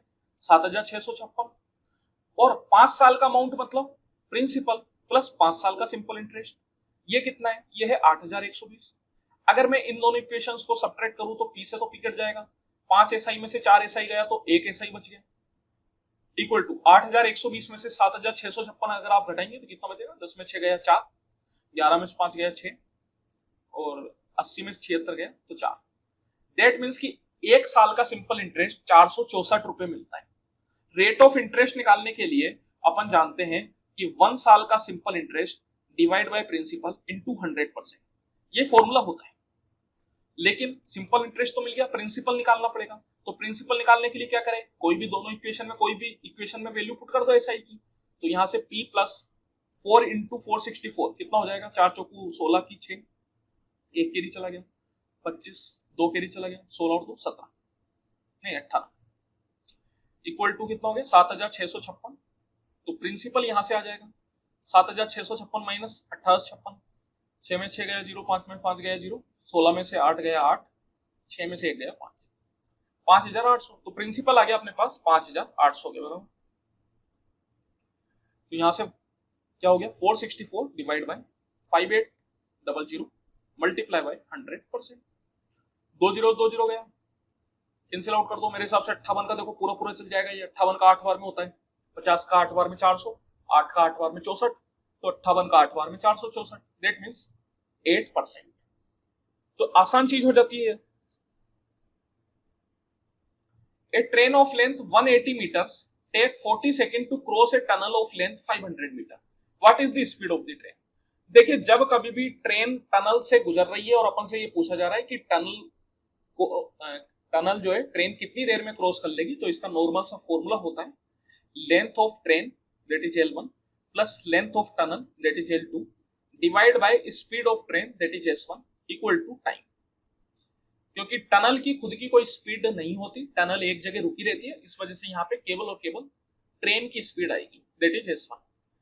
तो लेंथ जो है ट्रेन की 180 मीटर है और टनल की लेंथ है 500 मीटर, डिवाइड बाय अपन को यहाँ पे स्पीड बतानी है S1 और टाइम अपन को दे रखा है 40।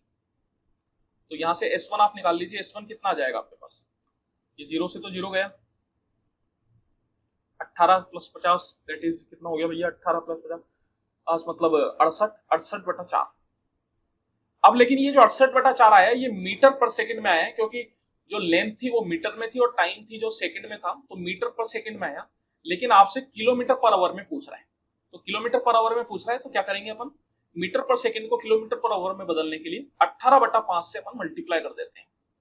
तो ये मल्टीप्लाई कर दीजिए आप, 2 से 2 बार में, 2 से 9 बार में, 2 से 34 बार में, तो 5 से कितनी बार में, 5 का 6 बार में थी 6.8, 9 इंटू 6.8, 9 8 जो 72 की 2, 7 कैरी चला गया, 9 6 जो 54, 54 प्लस 7 दैट इज 61, तो 61.2 किलोमीटर पर आवर ये हो जाएगी ट्रेन की speed. A can do a certain piece of work in 2.4 times the number of days in which B and C together can do it। देखिए A जो है B और C मिलके जितना समय लेते हैं उसका 2.4 गुना समय लेता है, मतलब A इक्वल टू है 2.4 times B plus C। If A and B together can do the said piece of work in 27 days, A और B मिलके 27 दिन में किसी काम को कर देते हैं और C अकेला 75 दिन में उस काम को कर देता है, then how many days will B take to do this piece of work alone? तो कितने दिन में B जो है वो अकेला इस काम को कर देगा, ये अपन से पूछा जा रहा है। तो चलिए ठीक है कर देते हैं यहाँ पे अपन। तो देखिए यहाँ पे अगर मैं मानूं कि भैया B प्लस C मिलके किसी काम को एक दिन में करते हैं, B प्लस C अगर मिलके एक दिन में करते हैं तो A कितने दिन में करता है, A उस काम को 2.4 दिन में करता है। यहाँ पे अगर अपन इनका रेशियो लेना चाहें तो रेशियो के लिए जैसे सबसे पहले 10 से मल्टीप्लाई कर देते हैं तो 10 और 24 हो जाएगा, तो ये कितना हो जाएगा, ये 5, 2 से काटोगे तो, और ये 12, तो 5:12 का रेशियो आ गया। मतलब मैं बोल सकता हूं कि B plus C is two A अपने पास आ गया 5:12, ये हो गया इनके द्वारा लगने वाला समय। यहां पे अगर अपन बात करेंगे ए प्लस बी और सी की, तो यहां पे देखिए 27 75, इसका सबसे पहले तो मैं ले लेता हूं एलसीएम ताकि मेरे को इनकी एफिशिएंसी का रेशियो पता चल सके। 27 और 75 का अगर आप एलसीएम लेंगे तो 27 होता है 9 इंटू 3 और 75 होता है 25 इंटू 3। दैट मीन्स क्या हो गया, 9 इंटू 3 इंटू 25, ये हो गया अपने पास एलसीएम। तो 27 का तो हो गया 25 बार में और 75 का हो गया 9 बार में। तो ये इनकी एफिशिएंसी का रेशियो आ गया 25 और 9। अब अगर मैं यहां पे इनकी रेशियो की बात करूं तो a plus b is two c, ये क्या आएगा, ये आएगा 25 और ये आएगा 9। लेकिन एक बात का ध्यान रखना है आपको, ये जो रेशियो आया था अपने पास, ये वाला, ये जो 5:12 का रेशियो आया था, ये आया था टाइम का, और ये जो रेशियो है ये है एफिशिएंसी का। तो देखिए हमेशा ध्यान दीजिए, टाइम के अपोजिट हो जाती है एफिशिएंसी। अगर टाइम 5:12 का लग रहा है तो एफिशिएंसी जो होगी वो 12:5 की होगी। एफिशिएंसी का रेशियो क्या होता है, उल्टा हो जाता है टाइम का। मैं बोल सकता हूं कि अगर टाइम का रेशियो 5:12 का है तो एफिशिएंसी का रेशियो क्या हो गया, 12:5 का। अब यहां पे अगर आप देखिए b plus c is two a और a plus b is two c, इसमें कॉमन कुछ भी नहीं है, तो फिर इन चीजों को अपन समान कैसे करें। तो यहां पे अगर मैं ए प्लस बी प्लस सी देखूंगा तो यहां पे ए प्लस बी प्लस सी कितना आएगा, ये आएगा 25 प्लस 9 34। और यहां पे अगर मैं ए प्लस बी प्लस सी देखूंगा तो ये कितना आएगा, जैसे यहां पे कर देते हैं, जगह नहीं है, ए प्लस बी प्लस सी अगर आप यहां पे देखेंगे तो कितना आएगा 12 प्लस 5 17। तो यहां पे आप क्या कीजिए, 2 से मल्टीप्लाई कर दीजिए ताकि ए प्लस बी प्लस सी की वैल्यू सेम हो चुके। इधर 34 हो गई, इधर भी 34 हो गई, 2 से मल्टीप्लाई करा तो इधर भी 2 से मल्टीप्लाई करना पड़ेगा। तो 12 दूनी 24, मतलब ये पूरे को भी 2 से मल्टीप्लाई करना पड़ेगा। तो बी प्लस सी कितना हो गया 24 और ए कितना हो गया 10। अब आप यहाँ पे एफिशिएंसी का रेशियो तीनों का अलग अलग निकाल सकते हैं। जैसे कि यहाँ पे ए प्लस बी अपने पास 25 है, अपन को ए की बी की एफिशिएंसी चाहिए क्योंकि अपन से पूछा जा रहा है कि बी उस काम को अकेला कितने दिन में कर देगा, तो उसके लिए एक तरीके से बी की एफिशिएंसी चाहिए। तो ए प्लस बी 25 है और यहां से ए की कितनी आ गई 5 दूनी 10। तो यहां से बी कितना आ जाएगा, बी इक्वल टू आ जाएगा 25 माइनस 10 15, मतलब बी की एफिशिएंसी आ गई 15 की। टोटल काम अपन ने 9 इंटू 3 इंटू 25 माना था और बी हर दिन 15 यूनिट काम करता है, तो डिवाइड कर दीजिए। सबसे पहले तो 3 से 5 बार में, 5 से 5 बार में, तो 9 पंजे 45। इसका मतलब बी अकेला उस काम को 45 दिन में कर देगा। तो यहां पे देखिए अपन ने A plus B plus C क्यों किया, क्योंकि अगर मैं direct A plus B equal to 25 और सी इक्वल टू 9 और B plus C equal to 5 और ए इक्वल टू 12 मान के करता, तो sorry B plus C equal to 12 और ए इक्वल टू 5 मान के करता तो आंसर नहीं आ पाता, क्योंकि ए इक्वल टू 5 अगर आप यहाँ पे डालते तो उससे बी की वैल्यू आपके पास क्या आती, 20 आती। लेकिन जब आप बी प्लस सी में डालते तो देखिए सी 9 होने पे क्या 20 प्लस 9 आपके पास 12 होता, नहीं होता। दैट्स वाई अब अगर लेकिन इक्वल अपन ने कर दिया, बी प्लस सी 24 है और ए 10 है। अब अगर आप देखेंगे तो सी 9 डाले, सी 9 डालने पे बी कितना आया 24 minus 9 that is equal to कितना 15, और यहां से भी बी कितना आया 15 है, तो दोनों तरफ से सेम आया। तो ये सेम कब आया, जब अपन ने इन दोनों को बराबर किया। तो यहाँ पे कॉमन कुछ भी नहीं है, कॉमन नहीं होने की वजह से अपन ने A plus B plus C को कॉमन करा। If x by 4 x upon 4y equal to 3 upon 4 then find the value of this. एक आसान सा क्वेश्चन है, डायरेक्ट आप 4 से 4 का कैंसिल आउट कर सकते हैं। x बटा y आपके पास क्या आ गया 3 बटा 1 आ गया।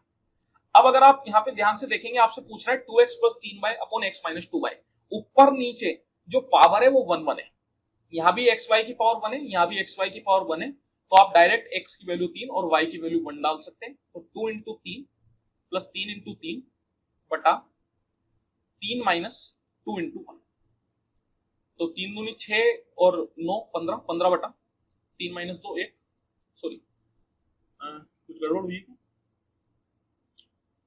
2 ओ सॉरी मैंने y की वैल्यू गलती से 3 डाल दी, 1 है y की वैल्यू।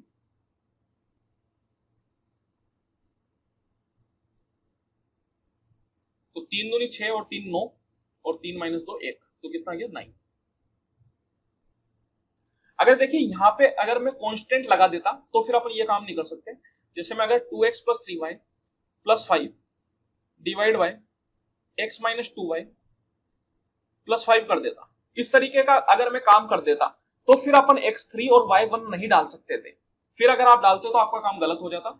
ऐसा अपन क्यों कर पा रहे हैं, ये x3 y1 इसलिए मैंने डाला क्योंकि जैसे ये नंबर रेशियो में है, तो रेशियो में अपन अगर जब नंबर को मानते हैं तो अपन किसी वेरिएबल से मल्टीप्लाई कर देते हैं। जैसे मैंने इसको 3t मान लिया, इसको 1t मान लिया। अब अगर आप यहाँ पे x की जगह 3t और y की जगह 1t भी डालते तो t ऊपर नीचे आपका कॉमन आके कैंसिल आउट हो जाता। लेकिन अगर आप यहाँ पे 2x plus 3y plus 5 upon x minus 2y plus 5 में 3t और 1t डालते तो यहाँ पे ये t जो है वो कॉमन नहीं आ पाते, क्योंकि 5 के साथ t नहीं है। 2x और 3y के साथ तो t है, तो इसमें तो कॉमन आ जाते, लेकिन 5 के साथ नहीं है, तो उसमें से कॉमन नहीं आ पाते, तो ऊपर नीचे कैंसिल आउट नहीं हो पाते। तो देखिए, जब कभी भी इस तरीके के क्वेश्चन दिए जाते हैं तो ऑब्वियस है कि उसमें कोई भी कांस्टेंट नहीं दिया जाता और ऊपर नीचे डिग्री समान दी जाती है। Two successive discount of 30 and 20 are equivalent to single discount. मैंने अभी अभी थोड़ी देर पहले आपको फॉर्मूला बताया था, x1 plus x2 minus x1 x2 बटा 100। ये फॉर्मूले का इस्तेमाल आप कर लीजिए। तो x1 30 और x2 20, 30 प्लस 20 माइनस 30 इंटू 20 बटा 100, तो कितना हो गया? 30 और 20 तो हो गया 50, 50 माइनस 30 इंटू 20 600, 600 बटा 100 6, तो कितना हो गया? 44%। तो सिंगल डिस्काउंट हो जाएगा 44% का। एक टेबल अपन को दे रखी है, क्या बोल रहा है? Which organisation has maximum number of employ. कौन सी ऑर्गेनाइजेशन में मैक्सिमम नंबर ऑफ एम्प्लॉय है? ऑर्गेनाइजेशन कौन कौन सी है? A B C D E, ये है ऑर्गेनाइजेशन। और एम्प्लॉयज कौन कौन से हैं? जैसे ये डिपार्टमेंट्स हैं, तो इन डिपार्टमेंट्स में काम करने वाले लोग एक तरीके से एम्प्लॉय कहलाएं। तो यहाँ पे अपन को कुछ भी नहीं करना है, ये लास्ट वाला जो आपको रो दिख रही है टोटल की, बस इस पे फोकस करना है। इसमें आपको देखना है कि कौन से में सबसे ज्यादा है। तो 5825 5703, इन सब में अगर आप देखेंगे तो सबसे ज्यादा आपको क्या दिखेगा? 5825 दिखेगा, जो कि कौन सी ऑर्गेनाइजेशन में? Organization A. दैट मीन्स मैं बोल सकता हूँ ऑर्गेनाइजेशन ए जो है उसमें सबसे ज्यादा एम्प्लॉय है। फिर उसके बाद ऑर्गेनाइजेशन बी में, उसके बाद ऑर्गेनाइजेशन ई में, उसके बाद ऑर्गेनाइजेशन डी में, और सबसे कम एम्प्लॉय ऑर्गेनाइजेशन सी में 5424। ए रनर रन से 750 metre race in 54 second, find the runner speed. बहुत ही आसानी से रनर की स्पीड निकाली जा सकती है। Speed equal to distance upon time. Distance है 750 और टाइम ले रहा है 54 सेकंड। लेकिन ध्यान दीजिए, ये आएगा आपके पास मीटर पर सेकंड में, आपसे पूछ रहा है किलोमीटर पर आवर में। तो किलोमीटर पर आवर में चेंज करने के लिए इसको क्या करेंगे अपन? 18/5 से मल्टीप्लाई करेंगे। तो 18 का 3 बार में 54, 5 दिए 15, और 15 का ये कितनी बार में हो जाता है? 50 बार। तो कितना आ गया इसका? 50 kilometre per our. Option number D. The total surface area of cone whose radius is 3 cm and height is 4 cm। Total surface area क्या होता है कोन का? पाई आर एल प्लस आर, ये होता है। अब यहाँ पे देखिए, पाई तो अपन जानते हैं 22/7 होता है। रेडियस अपन को दे रखी है 3, लेकिन जो नहीं दे रखा वो नहीं दे रखा स्लेंट हाइट। स्लेंट हाइट क्या होता है?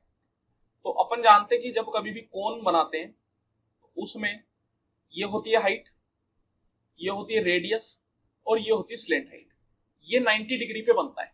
तो हाइट, रेडियस और स्लेंट हाइट मिलके पाइथागोरस थ्योरम, मतलब राइट एंगल ट्राइंगल बनाती है, मतलब पाइथागोरस थ्योरम फॉलो करते हैं। तो यहाँ पे मैं बोल सकता हूँ कि अगर हाइट 4 है और रेडियस 3 है तो 3 4 5 ट्रिपलेट होती है, मतलब स्लेंट हाइट कितनी हो जाएगी? 5 हो जाएगी। तो ये एक आसान सा क्वेश्चन है। 22/7 इंटू 5 और 3 8, 8 3 24, तो ये कितना आ गया अपने पास? यूनिट डिजिट से चल सकते हैं, 4 दूनी 8, that means option number C. Unit digit अगर आप देखेंगे तो 7 तो ऐसे की ऐसे सब में है, तो उसको तो फोकस करने की जरूरत ही नहीं। ऊपर में 4 दूनी 8 होता है, यूनिट डिजिट 8 एकमात्र ऑप्शन है। और ये दोनों ऑप्शन तो वैसे ही नहीं हो सकते, क्योंकि इनमें तो डिनोमिनेटर में 8 और 9 है, और अपन को ऐसे ही पता चल रहा है कि डिनोमिनेटर में तो 7 ही रहना है। 3 candidates contested an election and वोन 1136, 7636 and 11628 votes respectively, What percentage of the total votes did the winning candidate get? तो देखिए, 3 कैंडिडेट है, एक को 1136 मिले, एक को 7636 मिले, और एक को 11628 मिले। तो अपन से पूछ रहा है कि विनिंग कैंडिडेट को टोटल का कितना परसेंट मिला। विनिंग जीतेगा कौन? जिसको सबसे ज्यादा वोट्स मिले। सबसे ज्यादा वोट किसको मिले? 11628 मिले। तो अपन से पूछ रहा है कि भैया 11,628 टोटल का कितना परसेंट है। तो टोटल इन तीनों का टोटल कर लेते हैं। 6 और 6 12, 12 8 20 की जीरो, 2 कैरी चला गया। 2 और 2 4, 4 और 3 7, 7 और 3 10 की जीरो, 1 कैरी चला गया। 7 7 और 6 13, 13 और 1 14, 1 कैरी चला गया। तो 2 2 और 7 9, 9 और 1 10 की जीरो, 1 कैरी चला गया। 1 और 2 मल्टीप्लाई बाय 100%। 2 जीरो काट देंगे तो 204 से कर लेते हैं इसको, कितनी बार में जाएगा ये। तो देखिए 204 का सबसे पहले तो ये 5 बार में चल जाएगा। कितना होता है, 1020 होता है। और 5 के साथ एकमात्र ऑप्शन मुझे दिख रहा है, ऑप्शन नंबर ए। तो पूरा करने की भी जरूरत नहीं है, इसको मैं लगा के आ सकता हूँ। चाहो तो पूरा करके देख लो, कोई दिक्कत नहीं है, मन की संतुष्टि के लिए कर सकते हो, लेकिन उसमें आपका समय खराब होता है। जैसे 204 का 5 बार में 1020, 1162 में से अगर आप 1020 घटाएंगे तो आपके पास कितना बच जाएगा, 142। That means 1428। और 1428 जो है वो 204 का 7 बार में हो जाता है। 7 चौको 28 और 7 का 20 बार में 1400, तो 1428 हो जाएगा। That means 57%। एक पाई चार्ट अपन को दे रखा है, पूछ रहा है कि how much percentage more expense on rent than the expense on others. अब देखिए ये जो अदर है ना वर्ड, इसको देख के कंफ्यूजन होता है। क्यों होता है, अपन अदर का मतलब क्या समझते हैं कि बाकी के मुकाबले में रेंट पे कितना ज्यादा ज्यादा है। लेकिन ये अदर बाकी का नहीं है, ये अदर का मतलब ये अदर है। यहाँ पे अगर आप देखेंगे तो पाई चार्ट में एक सेक्टर आपको अदर का भी दे रखा है। ये जो अदर है ये वाला अदर है। तो कंफ्यूजन क्या हो जाता है, अपन सोचने लग जाते हैं कि भैया बाकी सब के मुकाबले में रेंट पे कितना ज्यादा है। तो वो हो ही नहीं सकता, क्योंकि रेंट 20% और बाकी का अगर मैं देखूंगा तो बाकी कितना आएगा, 80% आएगा। तो फिर रेंट पे ज्यादा कैसे हुआ, अपन कंफ्यूज हो जाते हैं, यार ये क्या हो रहा है यार, रेंट 20% है बाकी 80% है, तो क्वेश्चन ही गलत है। तो नहीं, क्वेश्चन गलत नहीं, ध्यान से देखिए, ये जो अदर है वो ये वाला अदर है, दैट इज 10%। तो अपन से बोला जा रहा है कि 20% 10% से कितना अधिक है। दैट मीन्स कि रेंट जो है वो अदर की तुलना में कितना ज्यादा है। तो मैं बोल सकता हूं कि रेंट जो है वो 20% माइनस 10% है। कितने पे, अदर की तुलना में। That means 10% multiply by 100%। तो कितना आ जाएगा, 20 माइनस 10, 10 10 बटा 10, 1 इंटू 100 100। दैट मीन्स 100% अधिक है। Find the LCM of this. इसका एलसीएम अपन को फाइंड आउट करना है। फिर से जब एलसीएम की बात आ रही है, ऑप्शन से चल सकते हैं, कोई दिक्कत वाली बात नहीं है। चलिए ऑप्शन से चलते हैं। 180 तो वैसे ही नहीं हो पाएगा, ये तो अपन देख के ही बोल सकते हैं, क्योंकि 65 का 3 बार में 195 होता है, तो 180 तो नहीं होता। इसके बाद 2000 पे चलते हैं। 2000 की बात अगर मैं करूं तो 30 या 45, ये है 3 के मल्टीपल। तो जो एलसीएम होगा वो भी 3 का मल्टीपल होगा। क्या 2000 3 का मल्टीपल होता है क्या, बिल्कुल नहीं होता भैया, क्योंकि 2000 की डिजिट्स का सम करोगे तो कितना आएगा, 2 आएगा, और 2 3 से डिवाइड नहीं होता। इसके बाद 2240 पे चलते हैं। 2 और 2 4, 4 और 4 8, क्या 8 3 से डिवाइड होता है, नहीं होता, तो ये भी आंसर नहीं होगा। एकमात्र ऑप्शन बचा 2340, बस लगा के आ जाओ। Two circles touch each other externally at c. देखिए एक सवाल पहले आया था जिसमें इंटरनली टच कर रहे थे, यहाँ पे एक्सटर्नली टच कर रहे हैं। तो मैंने जैसा कि पहले बोला, इंटरनली और एक्सटर्नली दोनों अलग अलग चीजें हैं, उनको सेम समझने की गलती ना करें, वरना टची टची काम हो जाएगा। कट ऑफ से भी आप टच टच करके रह जाएंगे। तो ये है एक्सटर्नली टच, और पॉइंट सी पे ये टच कर रहे हैं एक दूसरे को। ए बी एक डायरेक्ट कॉमन टेंजेंट है इनकी, कुछ इस तरीके से। ये ए है, ये बी।